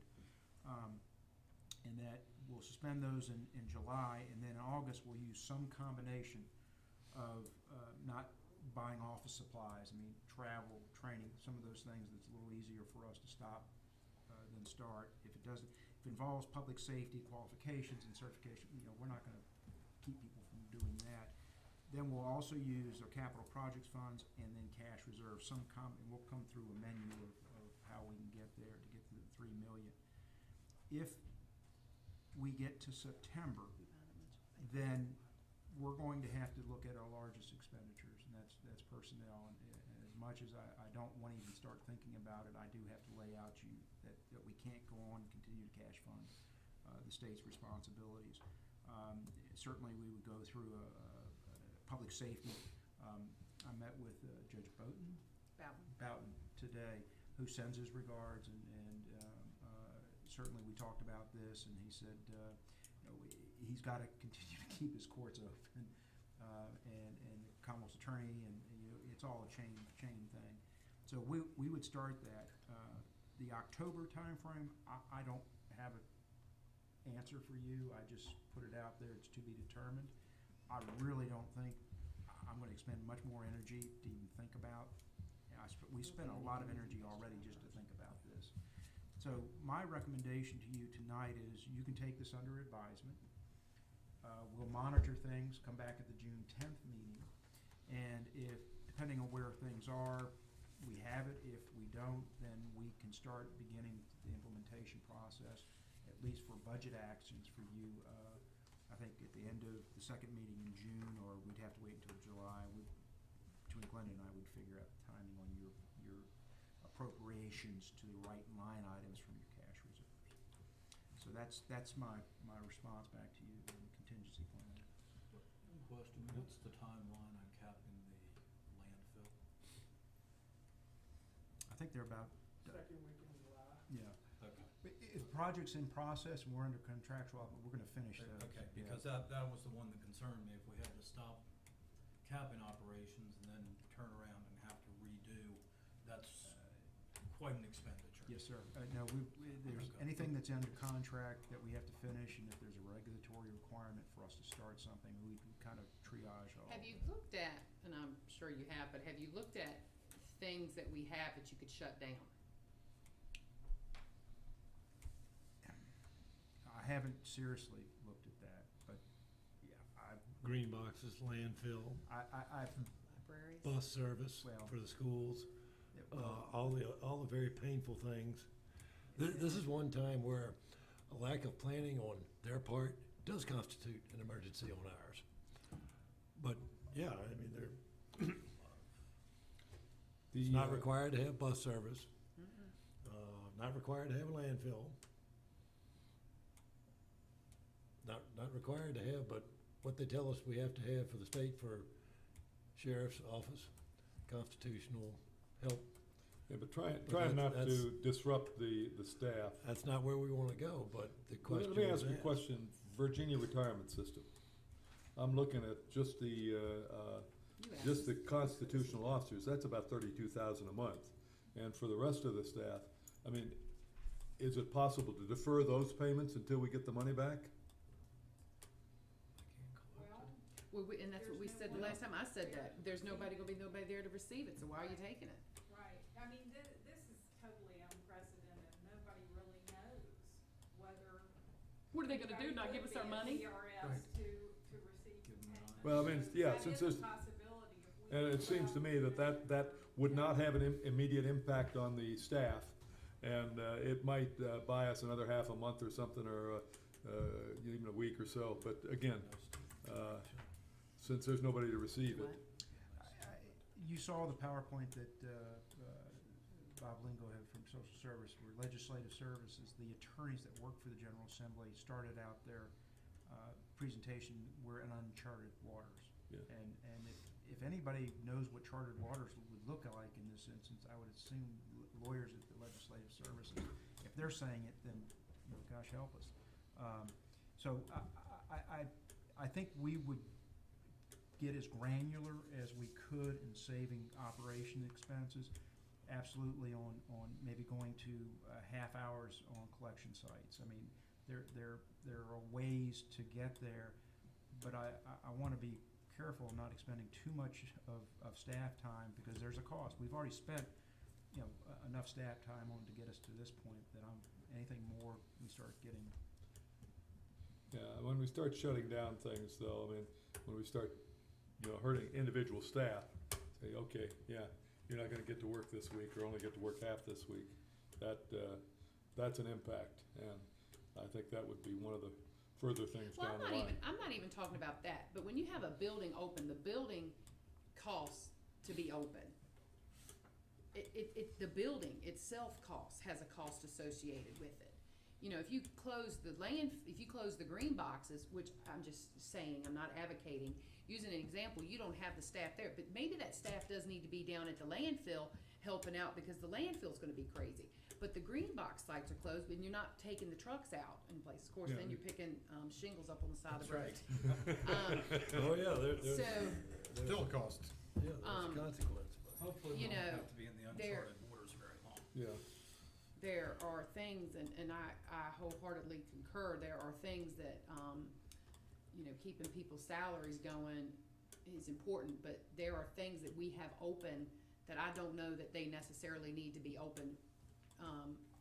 If I had to choose, do we run out of money at the end of September, or do we run out of money in the end of November? If you could get one more month out of it, or it's one Well, more one month. thing, if you close down the green boxes for an extra day or two a week, it certainly gets the public aware that, and, you know, big sign on there, closed due to, the state, But on that topic, you gave us the VACO alert. What have we sent to our state legislators and,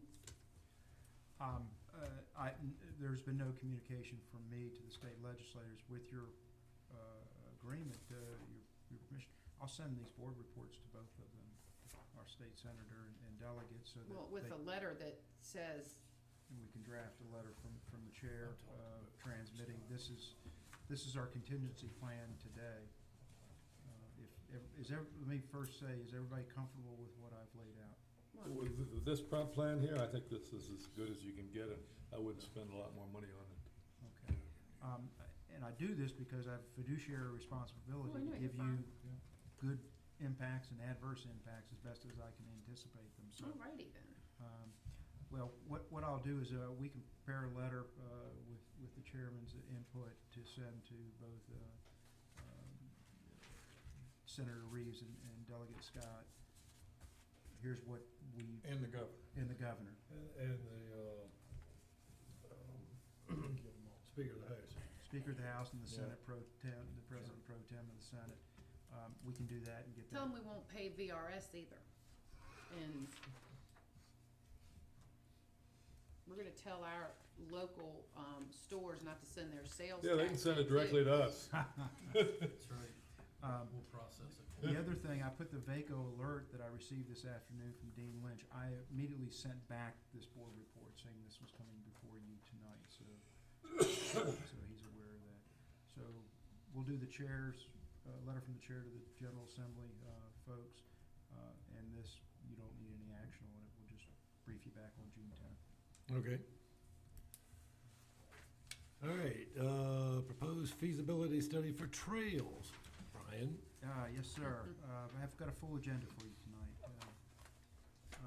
As I've learned that there's been a lot of discussion, both private and public discussions, private landowners and the board, about developing multi-use trails in appropriate locations around the county, really under kind of an umbrella of economic development for agritourism, of trying to build assets in this county in a public-private partnership to attract tourism dollars, agritourism dollars specifically.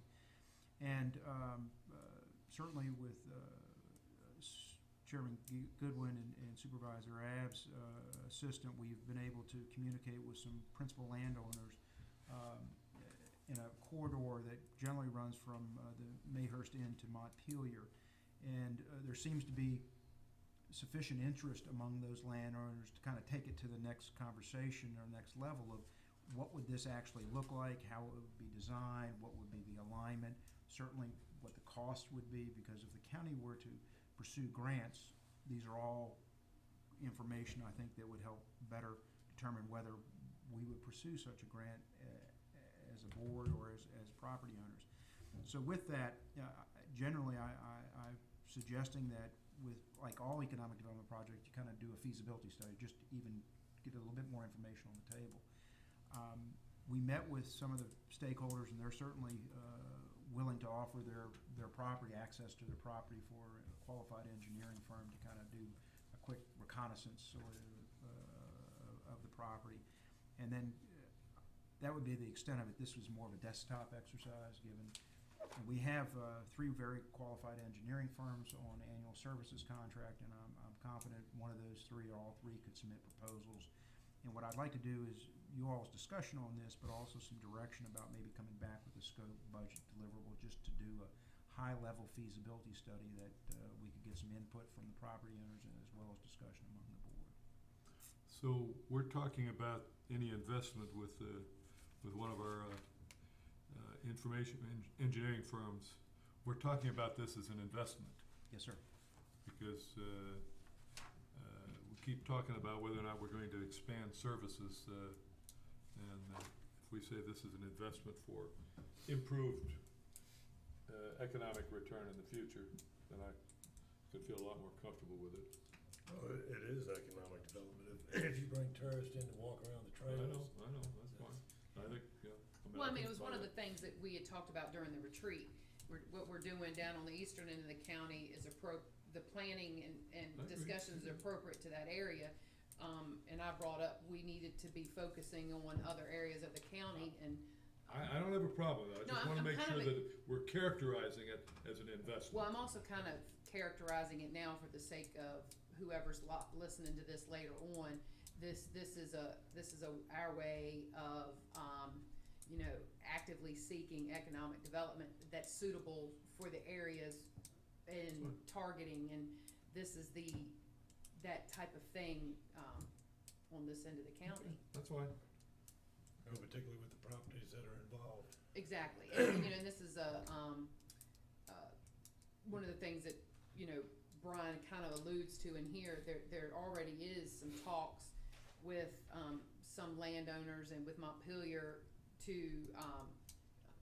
get some stuff going, with Montpelier's already established trails, and, so us kind of hitching our Brandon's been wagon. pushing this for a couple of years, hasn't Yeah. he? Us hitching our wagon to that and, expanding it as much as possible, and starting off with something that's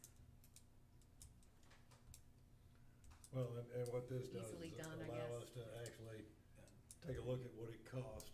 Right. And then, because there's the question of, do we do it as a government thing? Do the Right. private landowners do it? And all that requires, how much is it? Because if it's $5,000 a pop to do it, you probably got people who go, yeah, if we get to $40,000 to get each owner to do it, then I think you're coming to the point where you're coming to county grants and whatnot. Either county grants or Parks and Rec Foundation and State. Economic Development, get it. Not an expansion of county services, but an investment in the Just to county, make correct? sure that we're Right. characterizing it correctly. I think this is good, because we're gonna be asking for money, for the Route 3 initiative as well. And probably whatever we spent here. I guess, one of the things that, and I was taking another look at your point A to point B map. I want this needs to be significant, because there's been discussions going on for a long time, with Dan Gregg and Montpelier about connecting. There's an old road, and that's wonderful, but for us to get involved, it has to accomplish the broader goal of getting from some defined point A to some defined point B. And it shouldn't be just Grayling to Montpelier. They can do that if they want to. Well, that's what I'm saying. That, what we're talking about is, The another, extension they've already thereof. got that. Yeah, I mean, And we're there's not a road doing them there. any favors, Right. and they know that. Yeah. So, we're more, They don't need us. they don't need us. Well, one of the things, I met with Kat Imhoff, Yeah. as you know, a week ago, just to reconnect with her, because I knew her 20 years ago, and we picked up very quickly, and she certainly wanted me to share with you all that she's 110% behind you all, just looking at this, because she sees an opportunity for Montpelier to look at other options to use that property in a responsible way. And if we're able to kind of get this interconnected trail network, that just is an investment that returns to everybody that is a stakeholder in this, Montpelier, the property owners, and the county. And so she's very supportive of helping us along, with Montpelier being kind of the central feature of at least this initial trail network. let's go ahead and have them do it. Yep, rock on. I'll bring back a cost for you, and and last thing I'll say, this certainly a representative of the property owners and to this board and Montpelier, this doesn't commit anybody to any course of action. This is Yeah. just trying to get more information. All right, Okay. thank you all. All right, with that, we go to Personnel Policies Manual Revision Project. Allison. Mr. Chairman, members of the board, in your packet tonight, there is a project proposal for the revision of our personnel policy manual. It's kind of a staff-initiated and intended to be a staff-led project at this time. It is a little bit of an aggressive timeline, but it's an 8-month project that we're looking to do this. And it would completely address and revise the entire personnel policy manual versus policy by policy, which has been our practice over the last couple of years. Our current policy was adopted in 1996. It is approaching 20 years old. There are areas of the policy that are outdated. They reference positions that no longer exist, or they conflict with one another. There are policies that staff desire to address newer technology, social media, use of electronics, things that our policy just doesn't currently have. We would plan to address those areas as well as the conflicting areas and kind of weed out the outdated references and things like that. We've asked the members of the proposed work group if they want to be in the work group, and we haven't had any objections so far. So we do have a proposed work group on page 2 of the proposal, as well as about 15 steps here that we intend to go through from start to finish, including having a kickoff meeting to introduce more of the project steps to the work group participants, reviewing it to see what policies have to be changed at this point, or what should be, what new areas we should put in. We anticipate looking at best practices models, look at what's out there that's working, particularly in similarly sized locations. Of course, the county attorney would have to review the policy manual for, make sure that we're in conformance with the law, and once we get to the point where we have a product that we can put forward to the work group, we would review it in sections, make changes, roll it out to the employees for their feedback and input so that they're involved in the process, before finally presenting it to the board at a work session that we anticipate holding in November, when there's only one board meeting. So even though my memo says, how does the board wish to proceed, I really intend to present this as an information item tonight and get any feedback or answer any questions that you have. I say proceed away. Make it so. I have one comment. Right. Oh, good golly. You've taken it on yourself and Karen to do the review, the initial review. And it would seem to me that you've got areas that are probably, I would think maybe you ought to consider the sheriff, fire and EMS, and the treasurer looking in those areas of their particular needs for the first review. Treasurer for constitutional officers, fire and EMS, and sheriff have sort of unique attributes, and let them help with that first initial review. That would just be a suggestion. I don't agree, but I think what your plan is a good plan. I don't. I think it muddies the water. Let her get it cleaned up and then hand it to them, and then they can.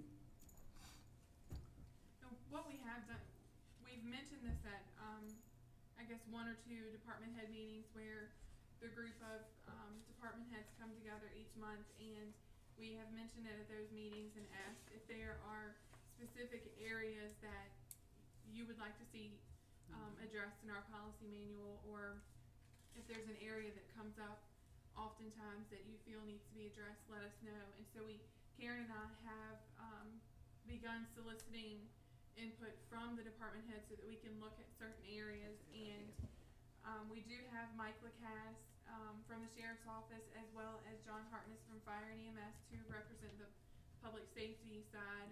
Phyllis agreed to serve as a representative of the constitutional officers, and what we hope to do at the kickoff meeting is present these steps to them. But if there's, not to speak for Mike LaCasse, but he really does know the FLSA standards in and out, and Well, that's if right, we you've have got an a, asset you've got a like that- group.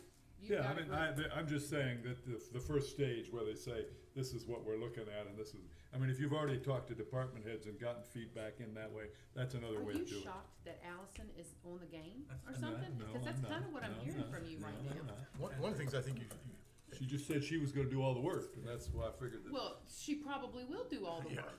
Let's call the she's spade a volunteering, spade. it looks like it. You mentioned best practices. I think looking at what other Yeah.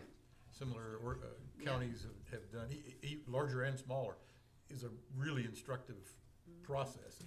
And maybe making certain sections or pages available from those to your group early on is a good thing, because they can see what's been tried and. No and these need kind to of things. reinvent the wheel on some of that No stuff. need to reinvent it, and it'll move you along, I think, I'm only picking on you, Lee. And having your public safety people involved is absolutely important, since they're the ones that usually cause the personnel policies to grow. So, if you get them on board to begin with, gonna save a lot of headache down the road. That's why the suggestion. Okay. Just one other thing, when we started scoping this out, I think it was very important for Allison and Karen to take this on, to kind of staff this group. This is not, they're gonna be working to kind of earn their keep on there, and we've got a lot of, no shrinking violets, so I know we'll get a lot No, I of don't- input.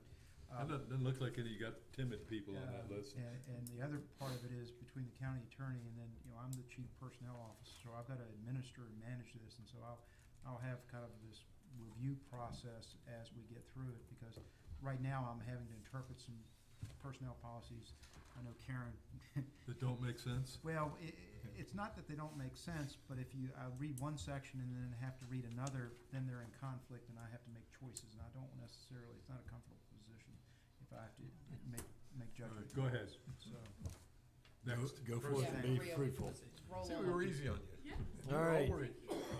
Next, we have the request for children to place signage on Knowles Road. yes, sir, we've received a request to. Where is Knowles Road? It's going out of town. It's past Yeah. the pool. It's the first right past the pool, past Walls, Don Wall's house. It goes up the little Okay, hill. okay. It's off to the right there. We call it Canol's Road. So the idea is there was a sign at one time, and this board will need to request VDOT to Put it back. put it back. So Who's gonna- moved. Who's gonna pay for it? VDOT doesn't Who's put it gonna back, pay we for put it? it back. Exactly. How much does said sign cost? And what line item does that come from? Well, I'll make the motion that we contact VDOT and have VDOT put it back up. VDOT. They don't do that anymore, it's now us. Well then. Yeah, we've already contacted VDOT. We got That's, that report about 2 months ago that. we can come back with the price. I think, yeah. I mean, I think we ought to get VDOT's okay on it, and then we decide later who's gonna pay for it. Yeah, let's come back with the price once once you all have made the decision. I would go ahead and say, We can put go to this- VDOT and ask them for it. Yeah. We Put need a this on- resolution for this. Is this similar to the other things, speed studies and stuff? No, I don't think you need a resolution. Okay, And we'll just get a pricing and bring it back on the consent agenda and okay, in a source of funds. all right. As general, then we have 3 thumbs up to do it, so, right? Is this an increase in services? Well, one could say when You the ask sign. Hard Yes, it would be. Yes, sir. Okay, First step on in the to devolution I process. know. proposed ordinance governing county parks and recreation facilities. Yes, sir. Brian. Yes, sir. Mr. Chairman, members of the board, this is coming from me as a suggestion. We recently had an incident where 2 adults really did not behave their best on a weekend, and I was talking to the Parks and Rec director about an ordinance governing our parks that sets standards of behavior, and found out there isn't such an ordinance. Well, I was reading what you had here, and I didn't really see where that followed, where I get the feeling the two of them had it out with each other or something like that? I mean, Right, and the foundation, I think, handled it, but it raised kind of just general rules about the operations of our parks. There are none. Right, but with the general rules, I still didn't see anything about what you do when two people decide to beat up on each other. Yeah, that, Well, and let me, no, sir, I didn't, the question wasn't about beating, you know, battery and fighting and things like that. Just raised that there wasn't an ordinance in place that gave, you know, no fires, alcohol, that kind Okay, of thing. but my point is, if that's what drew the attention to it, somewhere, should it address that since that's what brought We the can, whole? we can include that type of Or language. does that just fall under call the cops and have them locked up? Well, part of it's just calling the cops, but it just pointed to me that there wasn't rules governing the operation in a larger context. If you all are interested, we could come back with the county attorney and Tim to come back with a kind of a draft of what might be a good first pass at an ordinance. That's fine with me. Yeah. Just one comment, you brought up about alcohol. That particular park is used numerous times during the year for events that definitely involve alcohol, so it may have to. including county events. Exactly, so have to watch your wording on it. If there's a temporary ABC banquet license issued, then they would be exempt or there's ways. Yeah, There's but ways as to- long as we make sure we address the, Yeah, we're making it appropriate. I just, because of that incident and Tim, I just didn't, I was looking for an ordinance to see if it was addressed and the county didn't have one. And obviously it hasn't raised its issue until now, but just, And it only raised it on an issue that the ordinance wouldn't necessarily address. but it just pointed to something that if something happened, then we maybe figure out. to address Well, it. you won't be able to bring your sword. Really? You're gonna have to leave it at home. So we'll prepare a draft. It's not gonna be overly regulatory, but it'll just set up expectations of behavior, hours of operation and things, and bring a draft back at an appropriate meeting. Well, you got So something we here have that- some sort of medieval event, do we have some sort of section that will address where you can bring your sword? how about a general code of conduct? Why are we doing this? I'm so confused. Yeah. I just, you know, and if we haven't had a problem with these issues before, I mean, we had problems, people trying to stay, you know, past midnight, or we have problems with, you know, beer cans all over the place. And that was part of my hesitancy, because there's no regulation in place now. Are we creating a solution for no problem? That's, Given Tim has shared that Barbersville is starting to get more usage out there, and you know, as time goes on, things start happening. All right, but what does this allow us to do that we can't already do? This clearly sets up an ability for the sheriff and for us to go get warrants sworn out other than using state code, criminal code. And sets up And hours. then you still have to have a, I don't wanna you create a have to, they're gonna be solution misdemeanors, and it's going to be, you know, you've never been in trouble before, so we're gonna defer judgment, stay out of trouble for 6 months. Oh, and by the way, you just cost us a crap pile of money because, of an ordinance that's just gonna be just a misdemeanor.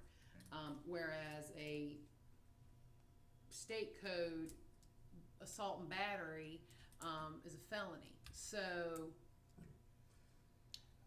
I'm not trying to propose a solution in search of a problem. It was just, you know, there was an absence that I was familiar with seeing usually these types of ordinances. over-regulation, over I don't need requirements. to come back with one. Well, I mean, one of the things that the county administrator does make a point, for example, automobile service. Right now, if somebody goes out, decides to make our county park the place where they change all their neighbors' oil, everybody on the street's oil, and we call and say, hey, sheriff, they're changing oil, he's gonna say, that's public property, I ain't changing my oil out here, and we have no prohibition on changing oil. We're servicing cars, parking, I mean, there are some things in here that legitimately, if the sheriff were called, the sheriff would have to say, you know, there's nothing. Have we ever had that?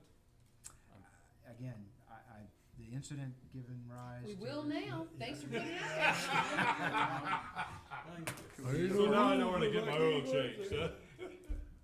Or you all just can take it It's under gonna be advisement? the booster Jiffy Lube. Booster lubes. Well, I mean, look, see what you come up with, we can always go no. Well, yeah, but I mean, Don't waste a lot of time. back to, I'd No, rather him come up with a list of the stuff we can close when we don't have any money come August than, I think we got enough work for our staff without throwing this one on there. but if Tom has time and he wants to do Oh, it, I say go ahead. I just felt like the administrator needs some help. I was just He definitely needed some help, but you tried. And there are some legitimate grounds, there are some legitimate reasons. It is county property, and there's some legitimate Okay, then- legal reasons to have some restrictions on what you can and can't do on county property, because you do get this issue of, well, that's public property and I can do what I want, and so Do we technically. have that? Well, probably now people figure it's public property, they do what they want, I don't know. All right, then go ahead. But I would investigate the possibility of putting up a sign. Remember, we did something with the dogs. If we can control dogs, we ought to be able to control just with a simple sign that says. And the dogs you know, can't even read the sign. Yeah, that's right. This is to be used for, sporting and events or that whatever. Well, even gets just, us what a- about just the as a notice. trespassing? Well, a sign would produce the trespassing. If you hung up a sign, then if the sign says, no working on your car, just for an example, then if somebody's doing it, they're violating the permission of being on the property, and it becomes trespass. What if they're on a motorcycle? We're doing lawnmowers. Bad I'm sign. sorry, Then we have the long I list feel of. like, exactly, what we're going to end up with is that '70s song about signs. You know, it was remade in the nineties, so you know, Well, you can okay. update it a little bit. But, Yeah, Late eighties, early nineties. yeah, I just,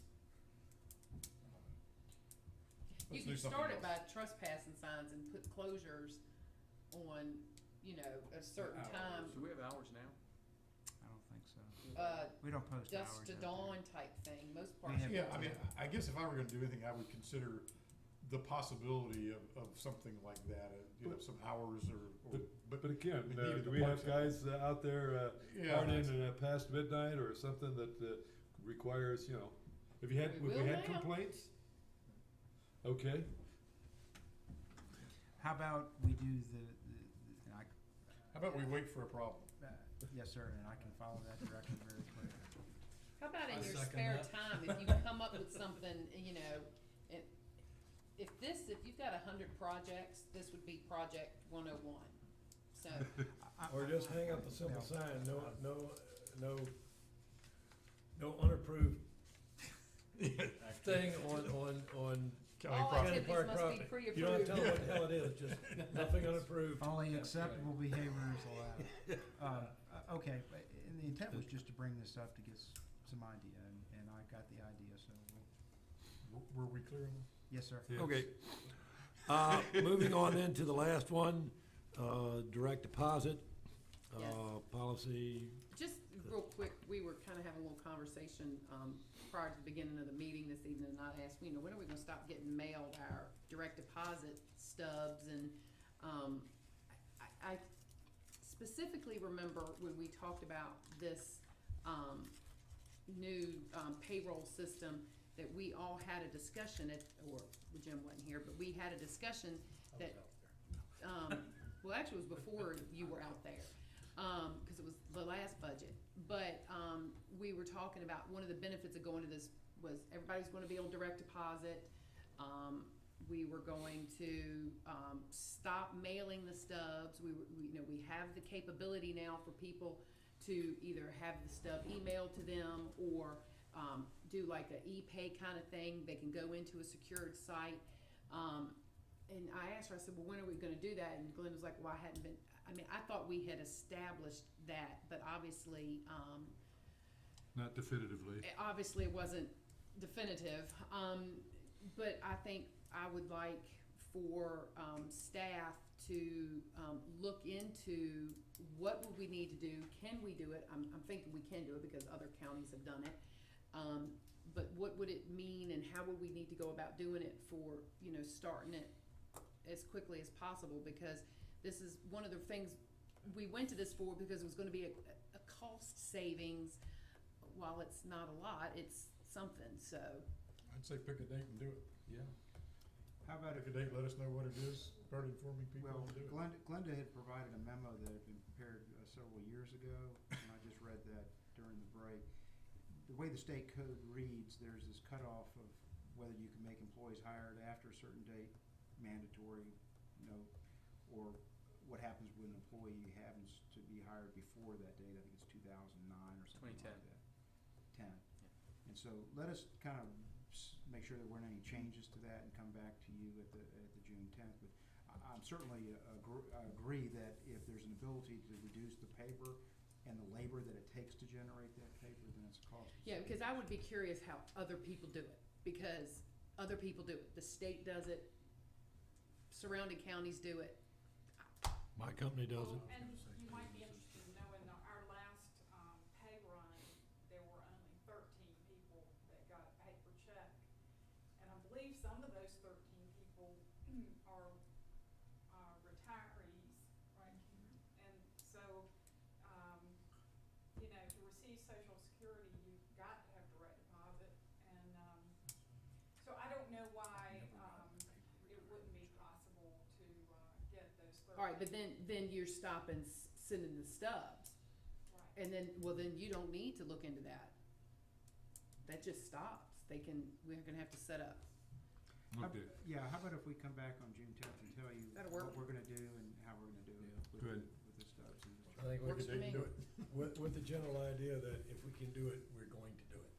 Yes, sir. Yes, Yes, sir. Okay. Apparently it only affects 13 people. yeah, The- but you're yeah, still we're getting your talking- direct deposit stub mailed to you. Did you get it in the Yeah. mail this, Yeah. and now you're getting it twice a month instead of yeah, once a so month. now, So it's twice as double. much postage. Okay. Any question on the information items? Anything on committee reports?